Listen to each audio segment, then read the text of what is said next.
Happy birthday to you. Happy birthday Happy to birthday to you. Happy birthday, dear little Steve. Little Happy Steve. birthday to you. I don't know who that picture is, though, so we'll get rid of that. And then Admiral on deck. And a couple of lowly captains, although no red shirts tonight then. Right there, I've got at least how many pips have I got on this top? Side 3. You're a commander. Yeah. You're a commander. Commander AJ. Yeah, Commander on the USS Cerritos. This is a top from the animated series. Low decks. Well, yes, plenty to discuss tonight. We'll start with Star Wars, Star Trek, and then maybe if there's time, get on to Star Wars. But let's just say hello to everyone. So, Adrian James is saying hello to AJ. Hello, Adrian. How are you doing? But yeah, we are streaming to 3 channels tonight, so there will be quite a few comments to get through that are legit. Got Jay, good evening. Jay. Evening, Jay. Kevin, all the way from Lakeland, Florida. Hello, evening, Kevin. Thank you for joining us, mate. Santa's here. Hey. Hi, Jeff. Quiet time of the year. Oh, and we're starting off with Mike straight away. Star Wars is finished. We'll get to that. Have you been watching The Mandalorian, though? Yes, we'll get to that.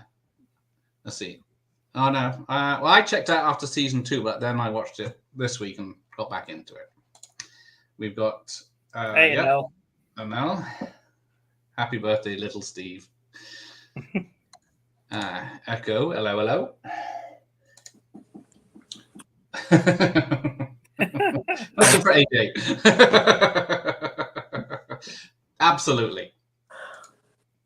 Oh, hang on, there he is. Little Steve's in the house. What the hell is that symbol he's got on his? He's a Man City fan, isn't he? Sake. We all have our faults, mate. We need to give him a excuse. It's his birthday. He's probably missed us singing him happy birthday, to be fair. Yeah, watch the replay. It was very emotional.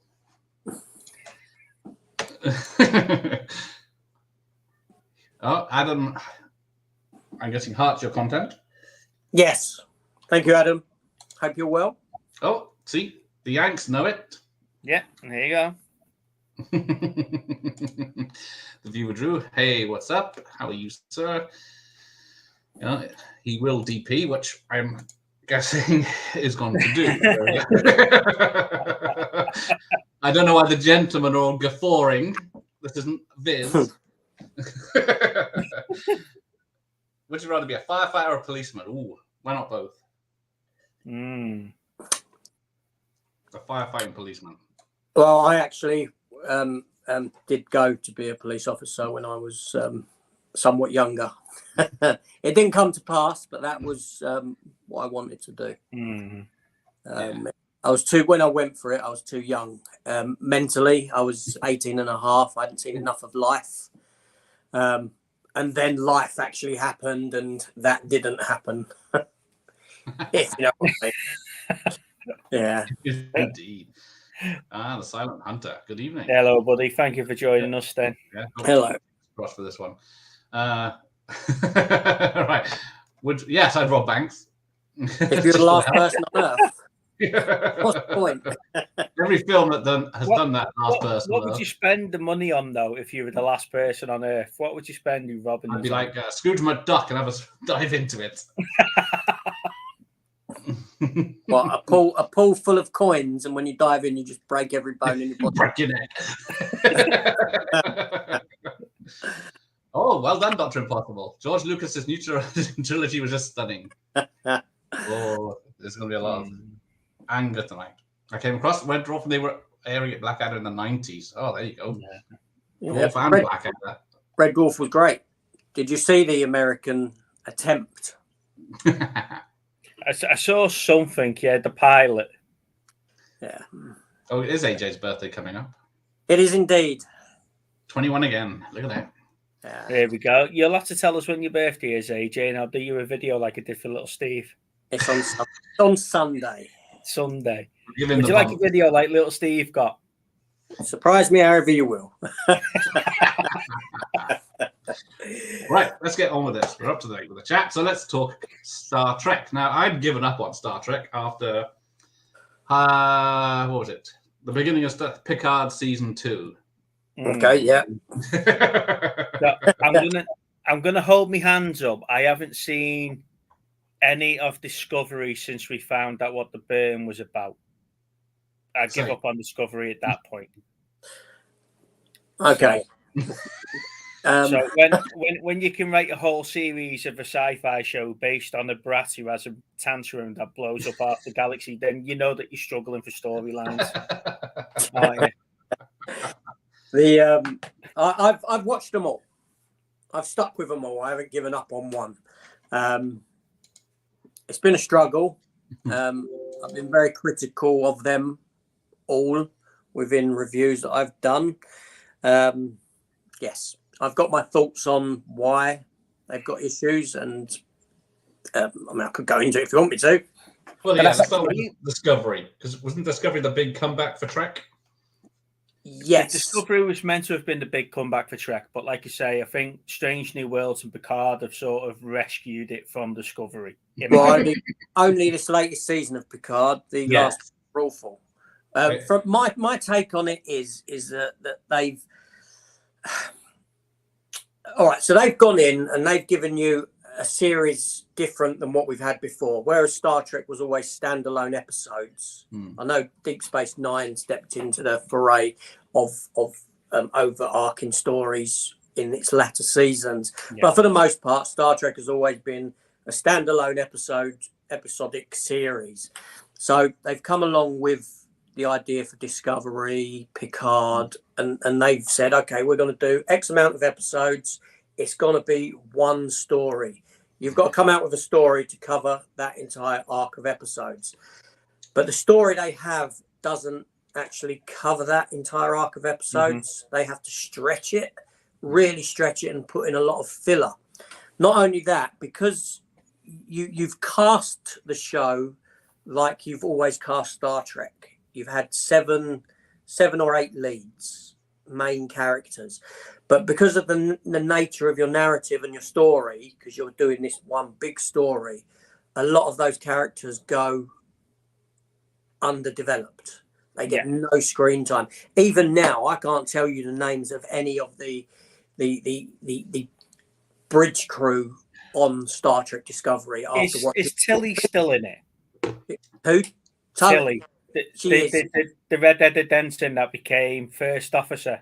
Yeah, she's always, she vanished a bit. Battlefield promotions. Yeah, she got promoted to first officer, but wasn't allowed the rank of commander. She's an ensign, and everyone's meant to take orders from her.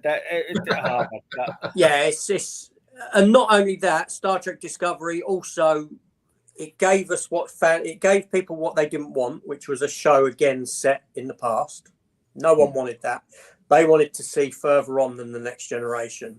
So they developed this show. You've got a ship with technology, the likes of which you've never seen before in Star Trek. So why hasn't that ever been mentioned before in canon? However, I did enjoy the Crossfield class, though. I think the Crossfield class is a lovely ship. Yeah. I'm not denying that, but it's you know, they had to retroactively write it so that Spock's sister had never been spoken of, so that this ship would never have been spoken of. Then attempted to put the ship into the time period where the fans wanted to see a future a bit further down the line. So it just fell apart. It's to me, just not good. They could have got away with that with saying, like you've done in Picard now, about them not, where they've pulled the whole Battlestar Galactica a bit about it not being attached to the mainframe. Yeah. Could have done that and said, we've had to downgrade our technology because of risks of control. Yeah. So they've moved Discovery into the future. That's now classified. Yeah, you're not allowed to talk about that. Everybody that knows about it's sworn off it. Yeah. And then brought the technology back to the older bells and whistles and the buttons to say we can't allow a control to happen again, and then started off from there. And every technological enhancement is because it's all building to stop all the AI stuff. That's the way I would have wrote it, and you could have got around the technical issue. But they just went, "Here's new Enterprise, bosh. Oh, that looks shit compared to Discovery." And that's what they've done, you know. But there was only 2 crossfield class ships, so you know they've got around with one blowing up and the tardigrade eating the crew, and then the other one's got pushed into the future. But like I say, Discovery lost it for me with the whole Calpian storyline and the brat that spat his dummy out and blew half the universe up. I just lost interest after that. Yeah, that's when I gave up on Discovery. The beginning of season 2 of that as well, I think. Yeah. Oh, there he is. Yeah, it's got dark really quick. I might have to go and get the ring light because these lights are no good for lighting. But wasn't Discovery first made as an R-rated show as well? And then they soon ditched that for the second season. Yes, Star Trek. That's what they done there. Even now, when they put the language into Star Trek, I like cringe. I cringe because this is meant to be a future that's far better than what we are now as a race. You'd think that derogatory language and F-bombs and all that would have been a thing of the past. It doesn't write Star Trek. It doesn't do Star Trek justice. Star Trek doesn't need that. It doesn't need it. It's not required. But where you're saying before about DS9's overarching stories in season 5, 6, and 7, because the Dominion Wars, the soft reboot at the end of 3 to 4, the end of season 3 and beginning of 4 with Way of the Warrior. That's what rescued DS9. And like I say, there's a few adult only moments in DS9. You know, where you see people getting killed and actually getting killed and not just stunned or whatever. And I think that rescued DS9. I think the darker sort of storyline of DS9 compared to the likes of TNG and Voyager that were running roughly at the same time with the first 2 seasons of DS9. Yeah. That's what stood out different for me for DS9 was the fact it was darker and grittier. And I think that's what they tried to do with Discovery season 1 and 2 with the Klingon War and the whole Red Angel storyline. Oh, yeah. But it just never had the same payoff as DS9 because you weren't attached to the characters. Yeah. No, you know, because that's right. No Because one knew who anyone was when they were walking down the corridor. It was just like, oh, who's that? I don't know. Who's that crying? Yeah. Why are you crying? You had 5 minutes 3 episodes ago. What's up with you now? You know? But with TNG being episodic and everything was self-contained, they did have a few overarching storylines that went across a couple of episodes, but it didn't matter if you missed an episode because when you come back into another one, you sort of picked that up where they were. But with it being mostly episodic, you knew an episode about Troy, you knew an episode about Crusher, you knew an episode about Riker, you know, and stuff like that as you go on. Yeah. I mean, and you've got a feeling for who was who. Yeah, I mean, part of the reason why it was episodic like that was because of how TV was done at the time, with programs being preempted and all this sort of a thing. So they could show a new episode, a couple of weeks of new episodes, then take a break because they're still catching up on filming, drop in a couple of repeats. Yeah. And to a standard audience, just general, they could just switch on and they wouldn't be lost in the sense of a story. Yeah. You know what I mean? And when Deep Space Nine came to start doing, you know, Deep Space Nine realised that the makers of Deep Space Nine realised we've got to stop making this show. For this was put last few years, they realised we've got to stop making this show to try and get viewers, and we've got to make this show for ourselves and make this show for the existing viewers. So let's give them something big and dynamic. See, although you had that Dominion War, I can only think of 4 or 5 key episodes within that Dominion War that if you missed, you missed a lot. You know, so Nog losing his leg, for example. That episode where they're on that moon and the Jim'Had are attacking him and he walked through the minefield. That's a key episode because they're holding a sensor array, for example, and stuff like that. And you're lost because if you come back to the next episode and you find, or the next 3 episodes, he's out of it for a couple of episodes and he comes back into the Paper Moon episode, doesn't he, where he's on the holodeck. But you wonder what's happened to Nog then. But back then, you can't just go back and watch it online and go, that's what's happened to Nog. No, that's right. You know? So there's only 4 or 5 episodes, I think, in that 3 series that actually hold relevance. The rest of it is they're either on the station or they're on the Defiance. You know, and that's right. The storytelling, the ongoing narrative wasn't as in depth as what you get in a show now. It was like more of an overarching narrative that would pop in, and then you had your episodes that weren't necessarily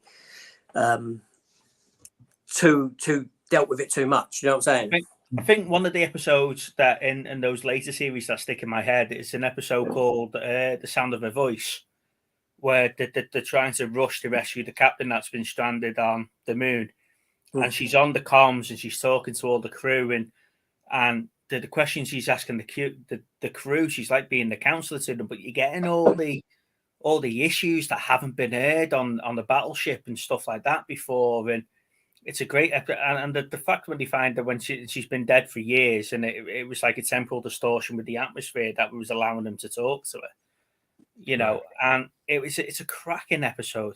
And then they go and kill Jadzia off a couple of episodes later, don't they? So it's just like you knew something big was coming, but you didn't know it was Jadzia that was going to die. Yeah.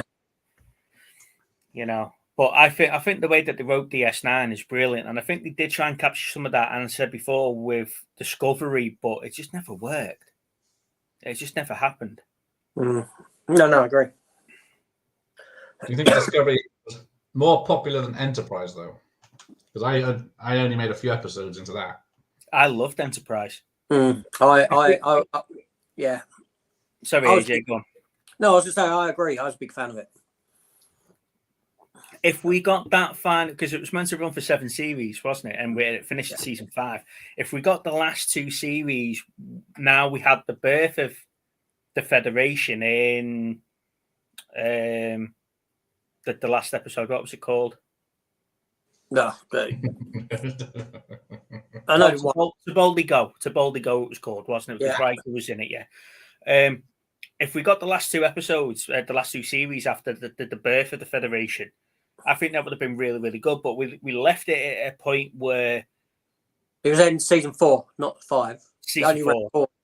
Sorry, yeah. So they were like, how do we end this now? But then bringing Riker's Pegasus story into it at the end of Enterprise, where Riker looks 20 years older than he did for the episode in Pegasus, it was just a big mistake for me. They could have tied anybody into that anywhere, you know. That could have been the start of the Kobayashi Maru test or something like that, you know, and that's where they got the idea for that from, or something. Just give us something better than what we got at the end of Enterprise, or just give us that last season to tie it all off. Yeah, no, totally agree. But you're saying, Gareth, about Enterprise, not many people watching that, because obviously you'd had 7 seasons of DS9, 7 seasons of 7 seasons of Next Gen, 7 seasons of DS9, 7 seasons of Voyager. Yeah. People were burnt out. People were burnt out on Star Trek by that point, and like anything, oversaturation, and that's what affected and ultimately killed it. Really, just greed. Like what you're seeing now with, not to bring Marvel into it, but what you're seeing with the superhero genre, there's just so much of it, and that's what Star Trek done. It killed itself for a long time. But it's only took Disney 5 years to realise that they've overloaded us with content. This last 18 months, with every other week there's a show finishing, a new show starting, another movie out, they've now realised that and pulled that right back. And I think that's what CBS have done well with Star Trek at the moment is that they've gone, right, we're not going to have a series start and stop right the way through. You're going to have a break in between, and you're going to have a couple of months where there's no Trek whatsoever. And then you're looking forward back to it. That's still not a long time, though. I still think that they've been heavy-handed with it. Yeah. Between not just Picard, Discovery, but the animated shows as well. But I appreciate that there's going to be a certain element of people that won't gravitate towards the animated shows and they won't work for them. But when you're watching all of them, there is a point where it feels like Star Trek is actually been, I haven't seen any. I haven't seen any of the Prodigy series, but I love Lower Decks. Yeah, I think the comedy and the Easter eggs and the Easter egg hunting in every episode of Lower Decks is just excellent. It's superb. Just trying to pick up where they've got different bits from. Lower Decks is very much made by. You can tell there's a lot of love. Yeah. For that original era of Star Trek in Lower Decks. They know what they're doing.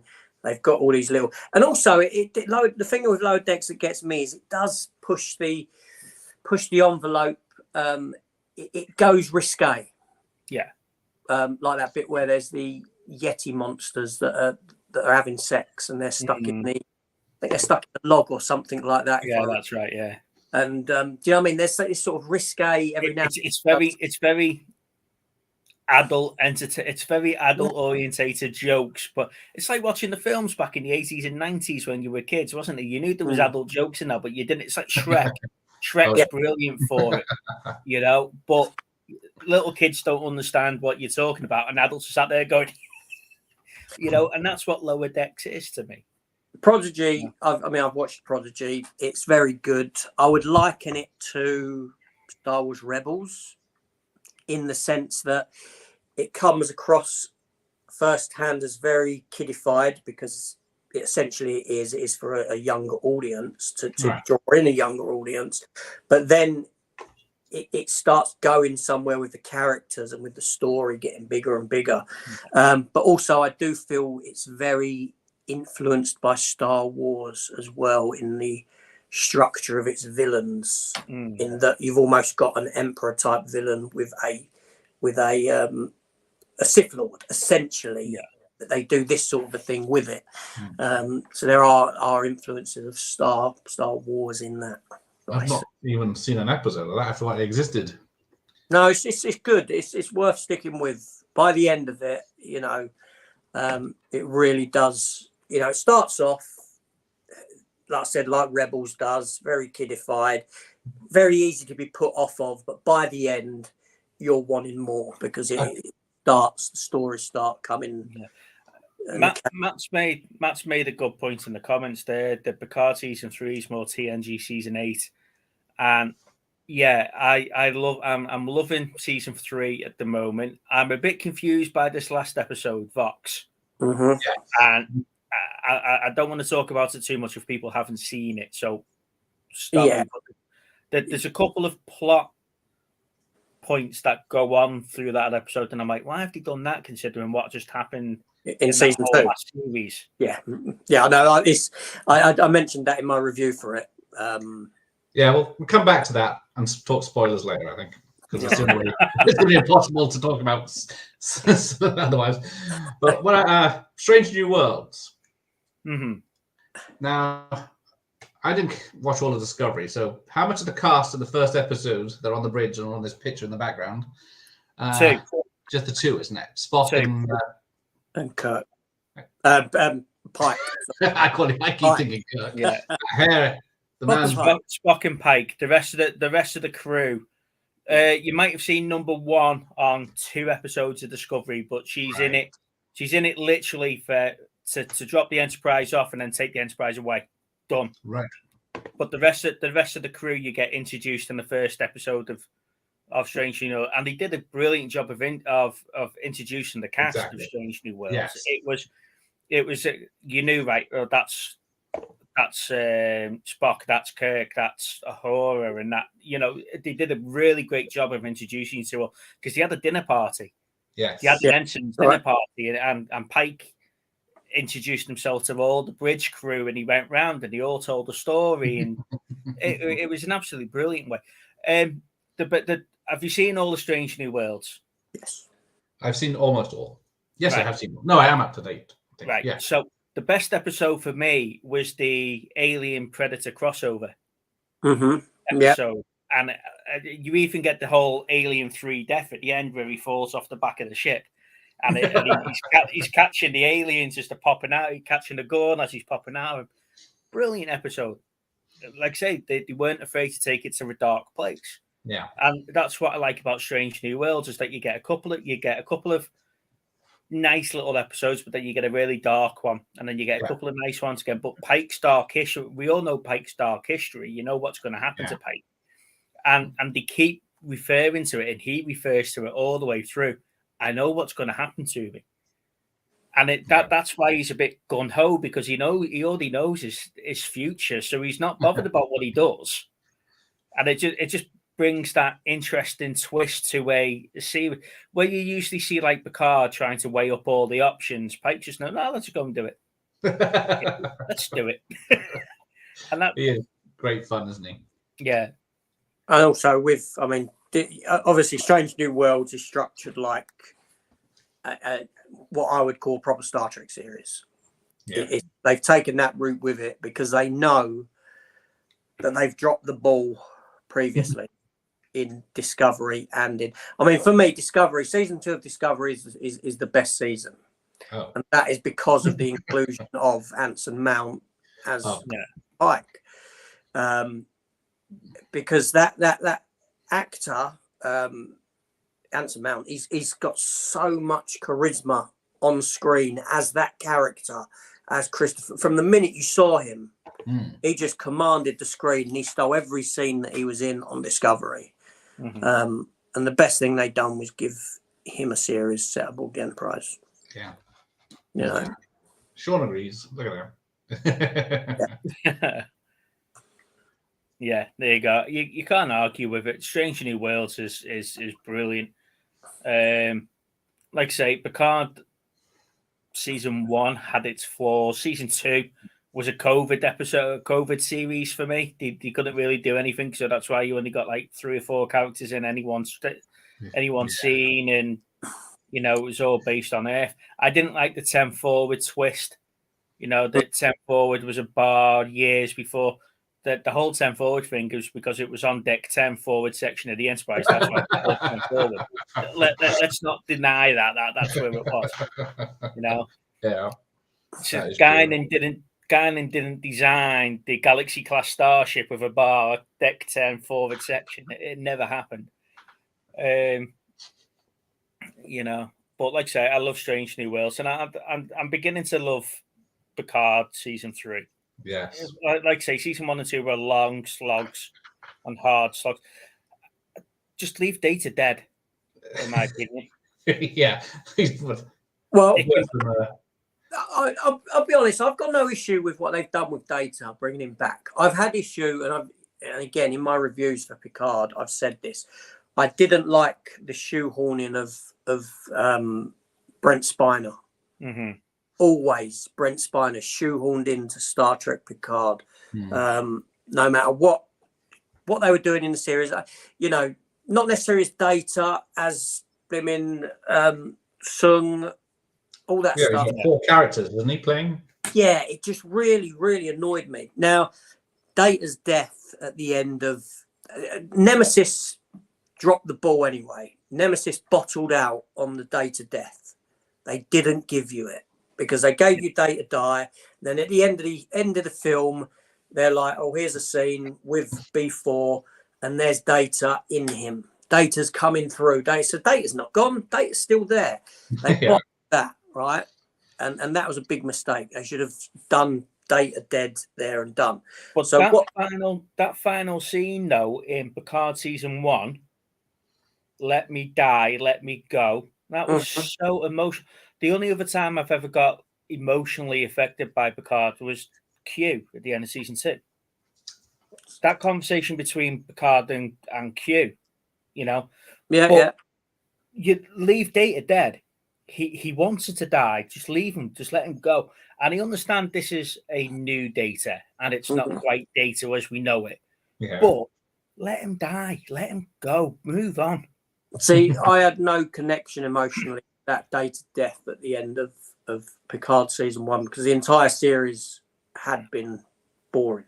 Yeah, I don't even remember Data dying. So. Yeah, I Christ, Picard died.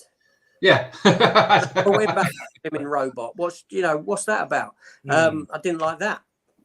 Data died at the end. That had no impact on me whatsoever because I didn't want Brent Spiner to be there in the first place. No. And that's not because I've got an issue with Brent Spiner because I think he's fantastic in Star Trek. It's because we have to go there with that. And then again with Star Trek. Now with Star Trek, with Picard season 2, right, I saw from the get-go what they were doing, right? They took everything. When you say to someone, you go to a Star Trek fan and say to them, tell me your favourite things, the most memorable things about Star Trek that you can remember. And I guarantee you people will say the Borg, Q, the whales, Data. They'll list all these things, and then Star Trek Picard season 2. Oh, and also the Mirror Universe is another one that people will remember. And Star Trek Picard season 2 done all of that. Everything that is remembered by the fans was included. It started off where it made it look like they went to a Mirror Universe because it's alternate timeline. Not alternate timeline, but it was essentially Mirror Universe stuff. The time travel, you even had, they went back to that era and you had the same geezer on the bus from the again, the Borg introduced yet again, right? and the Borg being introduced, I just roll my eyes now when that happened. It's all there. Data's back, shoehorned into it. Well, Brent Spiner. It's just bad. It's just bad. I did love seeing Mortok's skull though in Picard's study. Oh yeah. But what I didn't like about Picard season 2 is that General Sisko. Why mention Sisko whatsoever if you weren't going to get him to at least in an episode or in a scene that there's Sisko? Yeah. I'd love Sisko. He's like one of my favorite. Well, I think he's like my favorite. Yeah. Captain. So I'd love to have. Yeah. Well, it's like Matt says. He's erased it from his memory. I must have because I can't remember. I only got as far as they went back in time in season 2 of Picard, and then there was all this stuff about he gets picked up as a immigrant and treated fairly. I thought, nope, done. Rios died there though, didn't he? That was a nice. It was a nice bit where Picard's talking to Garnon about what happened to Rios, and and you get his history that he was happy, but then he got stabbed in a bar fight. It's like, right, okay, end of, done. See, that was the other thing I forgot to mention. Obviously, Q being a big part with the advertising for season 2. You'd be led to believe that John Delancey was a huge part of this series. Yes, and he wasn't. He was nothing more than a cameo every couple of episodes. And I know I'm knocking the. There's moments within Picard season 1 and season 2 that are great. There's moments that I couldn't pinpoint and say that's great. The first episode of each series was fantastic, and Patrick Stewart gives some fantastic acting. I will say that the goodbye between him and Q at the end of season 2 was fantastic. That's probably the strongest moment of that season. That scene, watching that scene, I can watch that scene over and over again. It's really strong. Yeah. But Rios, I mean, they do mention Rios in where he's sort of hinted at in season 3 of Picard, because he sets up the sort of Doctors Without Borders sort of thing back in that era. And when you're first introduced to Jack Crusher and Beverly Crusher, the crates have actually got something to do with him on it and what they've set up back in the past. But it's like they've forgot whole of season 2 with what's going on at the moment, the back end of the season 3. Yes, at the moment. We'll see what happens with that. I'm hoping something happens with that because they can't. How many episodes is left of season 3? One. 50 minutes. Yeah. Or 44 minutes or something. Yeah. That's a lot of. Yeah, it's. And I don't understand the ship choice at the end. What, the D? Yeah, that's just pure nostalgia hunting. They've got all those ships. They've got all those ships there, including an Akira class and a Defiant class, who were built for battle against the Borg. Yeah, and you go with a D. Compared to the other two ships, it's like driving a bloody double-decker bus against a Ferrari, isn't it? You know, well, my thoughts were they were going to take Defiant. Yeah. All right. Yeah. Spoilers coming up.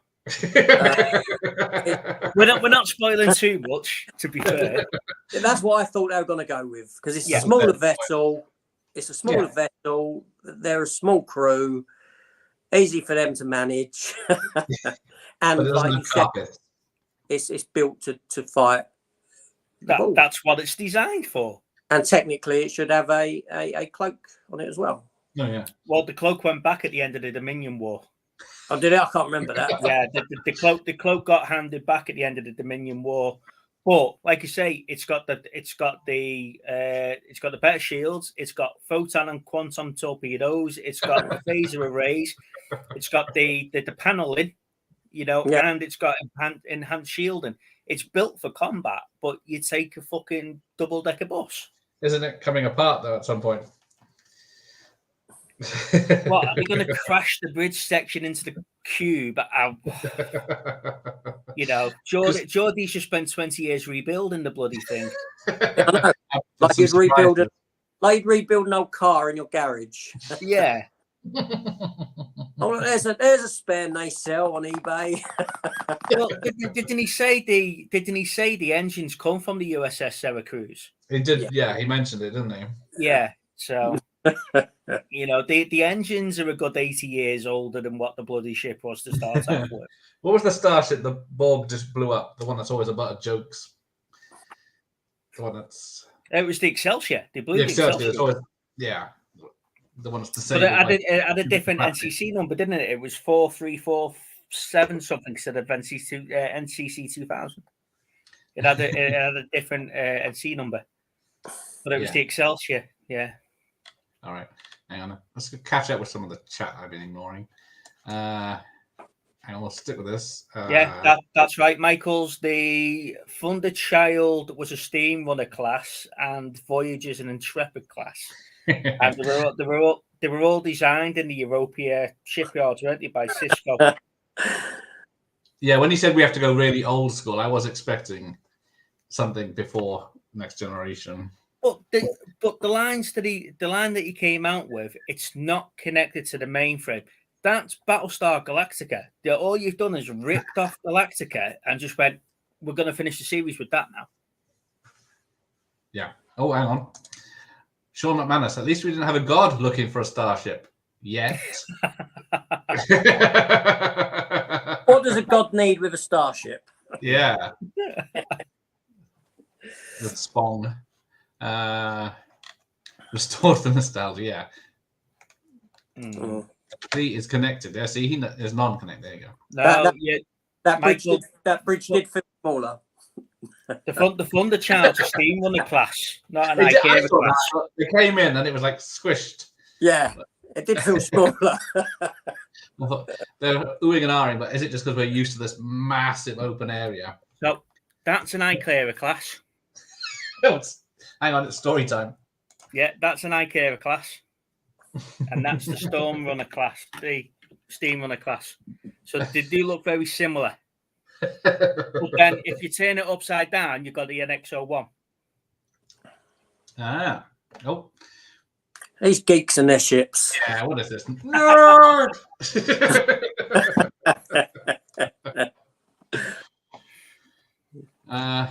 You do have some naysayers, though. Star Trek Picard is trash the Star Trek disguised as by member base. It is spinning a lot of plates at the moment. Because, yeah, what do we... we're spoiling anyway. So, yeah, the Borg are back again. Yes, I did. I rolled my eyes at the start of the episode. As soon as I saw that, even Michael knew that I was going to... He said, "Oh, AJ's going to have a field day with this." When he said, because they are overdone. I just don't know what, because we've got the old Queen back, haven't we? We've got the old Queen. We've not got the new Queen. Yeah, because she's still standing in front of the portal somewhere. Yeah, she's still standing in a portal somewhere, isn't she? Watching some spatial rift. So we've got an old Queen back, and I just can't figure out what they're trying to achieve. Well, it's for the fans, isn't it? That's what they're trying to achieve. It's all done for the purpose of nostalgia. Yeah. Very much so. You know, yeah, I can work out how they. I mean, I know I say I rolled my eyes at the inclusion of the Borg, and I did, and I do feel the Borg are overdone. But from a narrative perspective point of view, when you found out that the Borg had developed biological implants, and I thought that's a pretty good twist, a pretty good evolution of the Borg and what the Borg do and how they do it. I thought, okay, that's I can accept that. That's pretty good. I like that. Yeah, I can see how they. Why use the changelings though? Red herring. From the perspective of the writers, that's a good question, and I totally agree. It's kind of like okay. I did think about. I'm assuming the Borg wouldn't be able to assimilate the changelings. They certainly wouldn't be able to attach mechanical features to them because they turn to a gelatinous liquid state. Mm-hmm. They wouldn't be able to do it. So, are the changelings immune, for want of a better term, to the Borg and what the Borg do? Well, they've got no organs to assimilate or anything, have they? No, so right. They are. So, in that sense, there is, but see, I come at it from a different perspective, in the perspective of, because we're coming at this from two different. Me and you, Steve, are coming at this from two different angles. In that, and you're in the camp with Michael, where you come at it from a story within the world of Star Trek point of view, and I very much am a person who steps back and now looks at it as this is what the creators have done, and this is why the creators have done this. Do you see what I mean? So the terms of us looking at it, it's kind of differ a bit. I get that more so with Michael, but for me, the inclusion of the shapeshifters is nothing more than a red herring to throw you off the fact that the Borg are included in it. But this has been going on for 15 years, I think they said. Was it 15 years of the infiltration of Starfleet? And so this has been building up, with the changelings doing this bit. You could have had another outcome without bringing the Borg back in. Like you say, you've killed the Borg off and you've made them all, hello, I love you, see you later over there. You're over that side of the galaxy now, protecting us from something that no one knows what that is. The changelings could have been something to do with the portal. This is what this portal's for. We've got this big open rift in space that no one knows what's going to come through this. That's right. But you're still coming at it from that in-world point of perspective, whereas I'm coming at it from it outside and saying, you're saying there what the writers are bringing in. The writers have completely discarded the biggest thing to happen in Star Trek history is that we've got a portal from another galaxy that no one knows what's coming through. That's right. And we've just ended it. It's like the opening episode of Emissary in DS9. Oh, there's the wormhole, but it's all right. We're going to ignore that now because we're going to fight the Kardashians that are just over there. No, I totally agree. because they want the connection of Picard to the Borg Hmm. and the fans, and they know that the Borg are a big draw for the fans. Yeah. They always have been. Yeah. Matt says, yeah, I'm pretty sure it was her voice. That's why they didn't show her. Because, yeah, she must be cracking on as well now. But he's also saying the new changelings do have organs. You do. The new ones do. And I hope they answer that. I hope they come out and say the Borg experimented the new DNA on them first, and that's how they've evolved into having organs or something to allow them to get through the transporters. Well, they can, but they can still turn into their gelatinous liquid state. They can, instead of just essentially turning themselves into a human looking, they can adapt to their inner parts to mimic all the internal organs of a human. So if the Borg got a hold of one of them, the minute they still turn into a gelatinous state, liquid state, it's pointless to a Borg to attempt attempt assimilation. But maybe they mutated after something they've tried to do.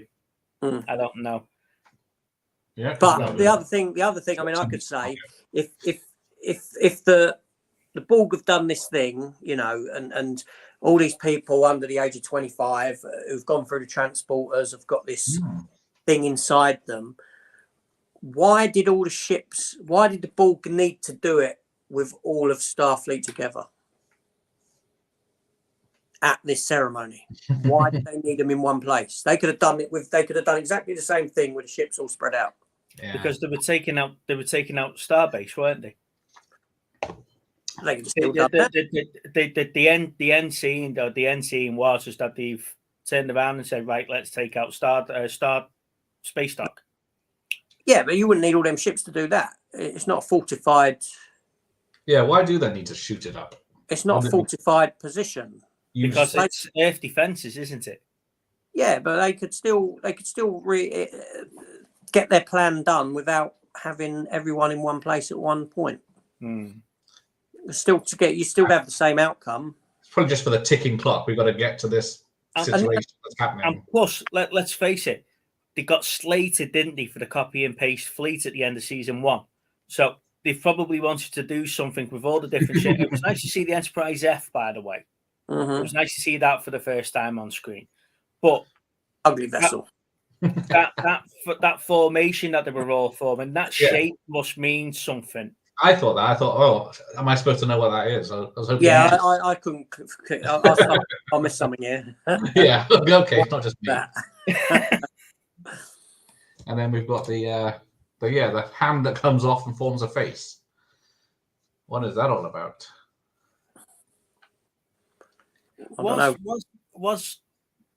Was she actually a changeling, or was the changeling just wrapped herself around the arm? I don't know. She's dead now. You know, shattered into a million bits. Oh yeah. That's it. We don't know. Did that hand face shatter with her? Well, yeah, it could be just frozen in space. Will it be a question that goes unanswered? Yeah. And you said it's one episode, and it's the final season ever as well, isn't it? So there's no ever going to be another thing where anything's revealed. No. It was a shame that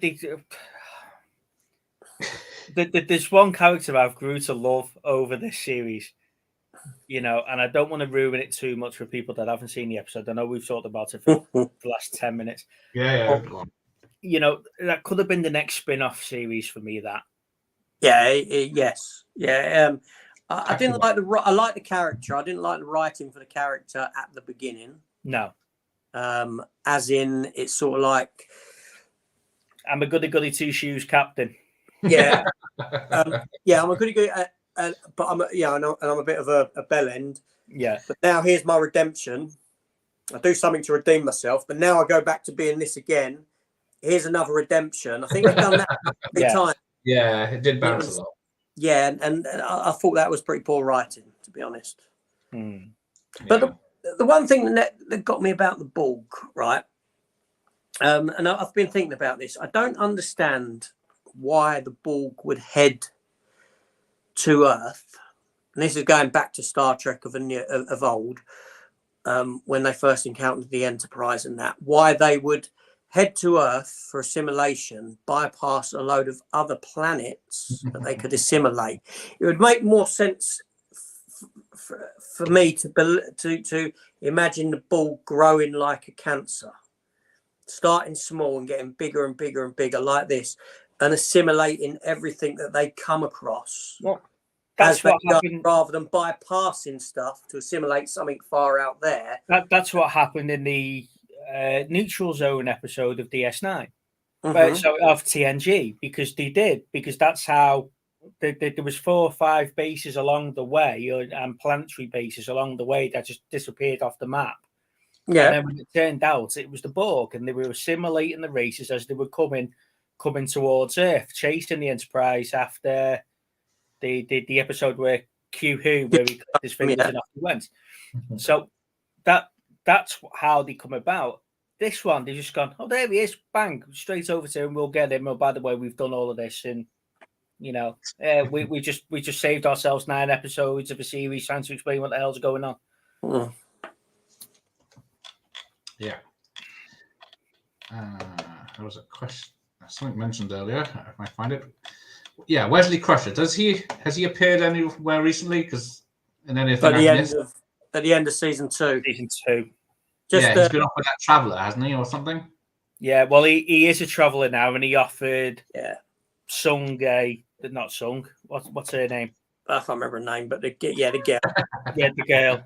Yeah, the girl that was a robot in the first season's not a robot in the second one. That was the other thing that got me with season 2, is that a lot of people played different characters. Yeah. And again, it was like I forget her name, the Vulcan or Romulan girl that lives with Picard. Yeah. She's now something else in the past. She's and he's a Watcher. Yeah, and it's just like shoehorn. Let's shoehorn these actors have to be in it, so let's shoehorn them in, but stick them in a different role. Yeah, that really wound me up. Right. But anyway, so. Well, do we think we're going to see Wesley? I don't think. I think it was a nice sort of throwback to a character that hadn't been in Picard yet. Wesley. That was there you go. Oh, by the way, I've been watching you for God knows how long, and I think you'll be really, really good at it. But I'm not going to intervene in anything that's happened at all in the last 10 years of this. And I don't think he's going to intervene in the last episode of season 3 either. No, it's be stupid. He's not going to come back and rescue his half brother. Yeah, but I did like Beverly's line though, where I tried to protect Wesley from space, but I've lost him to that, and now I've lost Jack the same way. I did like that she did refer to that. Did you like the Jack character?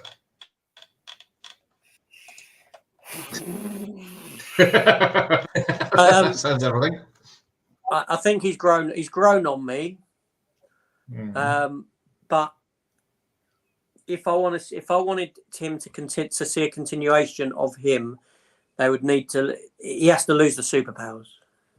Yeah, no, yeah, he has to be a normal convenient individual. After the end of this, I think he's a pretty good actor. I think he's quite a good actor. He holds his own pretty well in some scenes opposite Patrick Stewart. I can't deny that. I don't know whether that's Patrick Stewart pulling him up, which you do see at times with actors. A good actor can do that with someone. Yeah. But I've got no issue with him, but they'd have to make alteration. The scene where they're in the bar at the Hollow Suite, in the Hollow Deck, the episode where they were going into the void and they were all going to die, and Picard takes the time to take him into the bar and have a chat with him. I think that was a really good episode, but I think that was more him than Patrick Stewart in that, because he was the one that's expressing all the emotions and stuff, and Picard's just like, yeah, I haven't seen you for the last 20 years. I don't know anything about you. But obviously Jack knows a lot about him, and who he was. And then you got those flashbacks where he was in the bar on Earth and he was talking about the erosions hunting him and stuff like that with the other ensigns, and Jack asked the question from across the bar. So Jack did go and try and find them out. And I think that whole relationship arc is Jack, not Picard. Right. And it's Jack that's bringing that humanity to it. And I don't think Picard knows what to do with it because he's never wanted kids. He's, the only other time you've ever seen him getting turned up about kids was it Picard Day on the Enterprise when he gets stuck in the turbo lift with all the kids, and in Generations where he finds out Renee's died. Yeah, I was going to say because I watched Generations the other day, about a week ago, and in light of Picard and what's going on with him with Jack, it really ramps up the stuff in Generations, and when he's saying that this is the end of the Picard name and all this sort of thing, once Renee and that had died, the Picard name is dead because he hasn't got any kids and all this sort of thing, and it's really like it's great. It's great that you've got that connection between Generations and that. I'm not saying that it's something that they've realised that they've even done. They may not. It's but it really works for it. Yeah. Damon's made a good point there in the chat. The Voyager diluted the Borg. You're right. They did. They killed the threat for the Borg for me. Species 8572 was a good combatant for them, but the way that Voyager managed to destroy 3 Borg cubes with no effort, when they only had 18 torpedoes to start off with 6 years ago, and must have fired about 40 of them by that time. It just ruins a good villain for me. But Doctor Who does the same with Daleks. They overuse, and yeah, totally. I've said before, Voyager has ruined the Borg. They weakened them too much. You're right. The Voyager itself had no qualms or any worries or concerns about, let's just go in there and do what we got to do. There's there's no fear from them whatsoever. Voyager is one of my least favourite Star Trek series, I'll be honest. Yeah. Also, I didn't like the fact that we saw, I think in Voyager, we should have seen a change to the ship as it went on. Alterations made, but the ship was, when it came back, it was almost as clean as the day it went. It looked exactly the same. It should have had damage. It should have had, do you know what I mean? Weapon upgrades from other races that they were coming across, because like you say, they never took a full armament of torpedoes. They were only going to the Badlands to chase down the Marquis. So they never had any armaments on it. No, they should have. That ship should have had alien attachments. And I know they did like Borg bits here and there and changed circuitry and added Borg onto it. But like I say, by the time it flew underneath San Francisco Bridge in that last episode, it was the Voyager that left. That's right. Yeah, it should have had changes. It should have had upgrades. It should have had battle damage. It should have started to look a lot more run down inside. I'd have loved that element if they'd done that with it. I would have liked that. But it goes back to that TV storytelling of where we can preempt something and then we can just drop any episode in and it all looks pretty much exactly the same. See you later, Hunter. Matt's comment there, how can they reverse it? Geordie's on board. He's going to go in and he's going to take out the DNA strand and then he's going to mass transport all the Borg drones and everyone will go back to the way they were, because the last recordings of the DNA through the transporter had never had that DNA sample, that DNA strand. That'll be the answer. It's going to be a simple fix, isn't it? It'll be a reverse. It'll be as simple as flying a starship through a time vortex in First Contact. Yeah, they'll capture Geordie's daughters and use them as the test subjects. They'll rescue them first, and then they'll mass reproduce everything that they've done. Exactly. Hang on. The theory is the Borg will only send one ship every now and then to assess the current state of said planet and force them into a sense to better themselves when they are ready to send the fleet. Yeah, it still don't make sense. I would see them spreading like a cancer as opposed to heading out beyond. They would just spread. That's how I see. That would be the logical way the ball would work. Yeah. As opposed to, here's a, we're going to bypass all these other planets. And I know you're saying they hit some places on the way, but they didn't hit all the planets. They went past. They've gone past planets, civilized planets to get to Earth. Well, don't forget the calculations of flying from the Delta Quadrant to the Alpha Quadrant was 77 years in Voyager. But these have got transwarp conduits and they can fly through it and whatever. But you're right, there must be thousands of planets across different sectors that they could reinforce, build, and come through, And all that technology they're missing. You're telling us that there's not a planet there that's got better technology than the Federation. And don't forget, the Enterprise D got its ass kicked in Q-Who. It wasn't like it stood up to the Borg cube and it scared the Borg off. It got its ass kicked. It just piqued their interest. Yeah. Who is this new race? What's this new technology? And that's what started it all off. So it's not like they're not technically advanced over the Federation, because they are. Yeah. Captain Kirk comes back to save the day. They did mention Kirk in the episode when they were on some station. Yeah. Because who's the Kirk in Strange New Worlds? Is it his dad? No, you've got. No, it is James. Is it? It is actually James T. Kirk. It's James T. Kirk, yeah. As a younger captain. You've got the Kirk on board the ship who pops up every now and then you've got James T. Kirk comes into it, doesn't he? Towards the latter. The two brothers, aren't they? The Doctor's the brother to James T. James T. He was in the episode where the Enterprise is getting its ass kicked, and he flies off, and the shuttle and comes back with a load of drone ships. And that was James T. Kirk, but the Doctor is Kirk's, or the science officer's Kirk's brother, isn't it? It was meant to be the one that was hitchhiking on the end of Star Trek, the 2009 movie. That's who that's meant to have been. There you go. So then Strange New Worlds. So are you liking all the characters, or is there one you're thinking is quite lacking, or two? In Strange New Worlds? Yeah. They're all new characters, like you said, apart from the first two. I don't like the Doctor's storyline with the kid living in the transporter. I didn't enjoy that. You're telling me no one's ever gone through that transporter and removed their pattern whatsoever? Or you're going to get like a Tuvix sort of storyline where she's merged with another person. Well, I think the writers of like any show, writers come to realize what works and what doesn't work, and I think in the sense of Strange New Worlds, they came to realize that storyline wasn't working for them, and that's why they ended it so quick.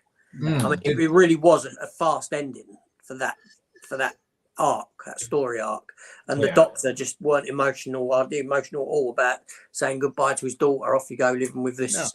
She's lived in a transporter for 10 years, and then all of a sudden it's like we have the episode about Enterprise Bingo where they're all ticking off and one of the things wasn't it, jumping through the medical bay transporter. No one understood why they weren't allowed to do it, but then number one does it, and the next episode you get the fancy dress episode, and then they kill her off the episode after.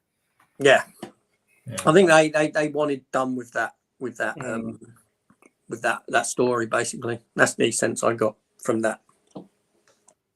Or do you think it's just to give the Doctor character something to do as well? Because normally they're not barely seen unless there's a battle or something wrong. Well, no, because again, like I said, I reviewed that episode and I can't remember exactly what I said because it's quite a few months back now. But I know that episode, that story should have come somewhere in the latter part of season 2, early season 3 to finish it, to give it, because there was a lot more of exploration to do of him attempting to find a cure and things that could work or not work. They could have spent a bit more time with it for him.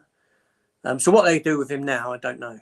But the episode, there was a couple of episodes before that where they were a technically advanced civilization, and they were saying we could cure it, but we don't want to give you the technology to do that. Yes. And so it was nice seeing the Federation being on the end of the Prime Directive for somebody else for a change. That's right. That did open the door for that story to progress elsewhere. Yeah. For them to then give you what they gave you. Mm-hmm. I was going to say, so yes, Cybox. Cybox back, all right. Yeah. Or is it? No? Do you think they'll waste him, or? It sort of rewrites Star Trek 5, doesn't it? Yeah, I thought that as soon as I saw him. I thought, oh fuck, what have they done? Yeah, it rewrites Star Trek 5 because now Kirk knows he exists. Star Trek good at doing that. It is a nice thing, but they could have took Spock off the ship and kept him a secret and whatever, and then 30 years later when Star Trek 5 happens, then it is still a big surprise to Kirk, because it's going to come out, isn't it? That, you've got a half sister that's now in the future, and you've got a half brother that's a space villain. It's a big family. Yeah, what happened to you? Why are you the good boy? Well, yeah, because what do you think of Spock, the new Spock? Because he was first in Discovery, wasn't he? And then he's in this now. Was he in anything else from my? No, that's it. He was introduced in Discovery season 2, wasn't he? For the Red Angel story, and then he's jumped back onto the Enterprise for Strange New Worlds because he never wanted to go into the future.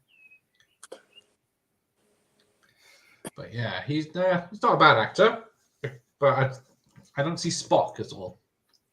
Well, no, I agree with that. But do you see Kirk in the new Kirk? Because I see Kirk in Pike. I don't see Kirk in the new Kirk at all. No. I missed most of it, but I'm hoping James Kirk is just a reoccurring character once every couple of episodes or what. I don't want him to be in Strange New Worlds as a second captain or commander, or let's focus on Pike. Let's continue on Pike, and then every now and then throw Kirk's name into the mix. You know where he is. He's somewhere in the Alpha Quadrants. He's doing something somewhere, and just leave him there. You don't need to bring him back in every episode. Yeah, no, agreed. I see. Michael likes him. Yeah, he's a good actor. But he's grown on me as the series has gone on. Yeah. You said it was in season 2 of Discovery, so yeah, I only saw him a little bit, as I never finished that.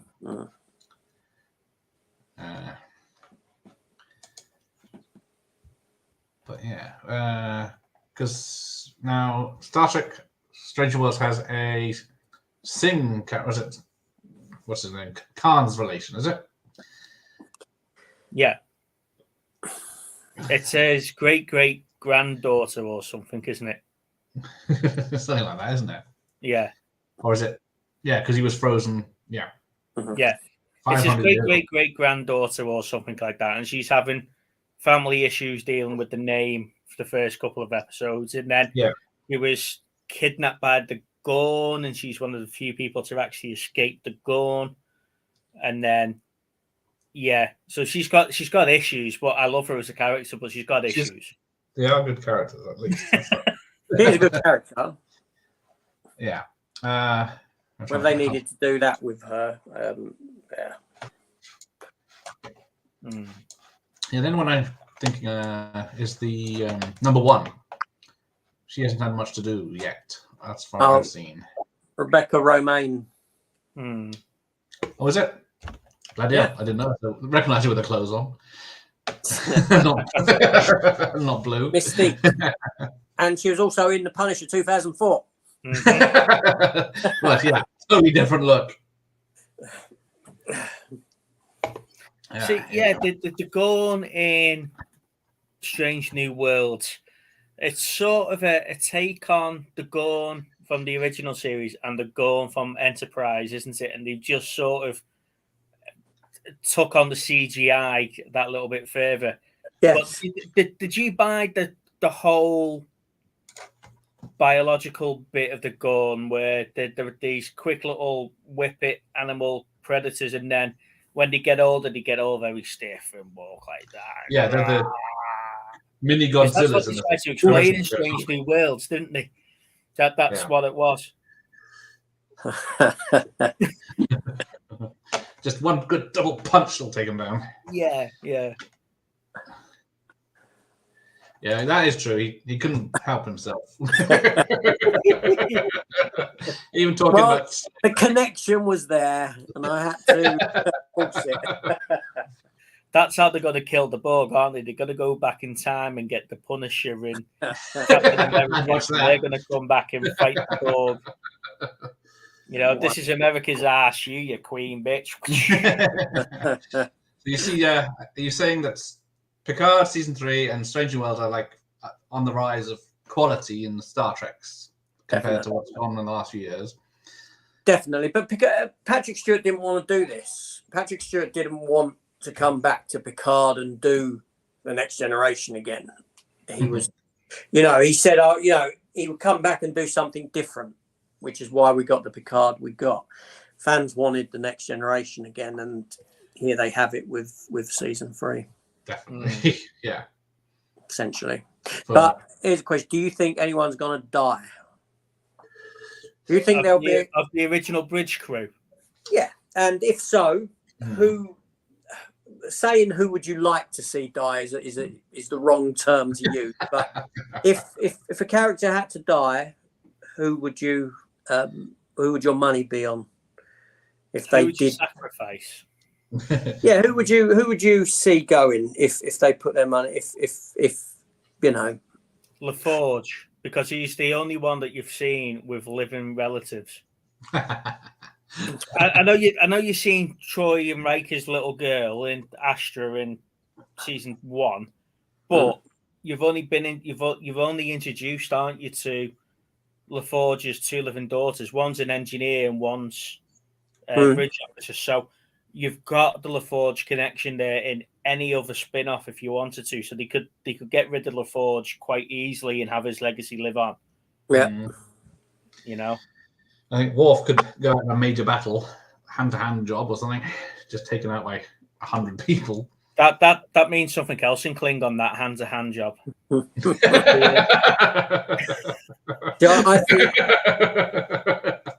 I think Deanna Troi will possibly go because of her accent that's come back, or the accent comes and goes. Do you think the whole lovey-dovey bit between her and Riker is leading up to her going? Well, that was supposed to happen in Nemesis, wasn't it? Because they had the big wedding and everything's happy. Yeah. And there's a big fight, and everyone thinks, "Oh my God, he's going to die." And also the fact that I know when I saw her at Comic-Con with Matt, she wasn't too keen on returning for this show, and she's glad to be away from it. Yeah, I see. So I wouldn't be surprised if she said, "I'll come back and do it if you do this."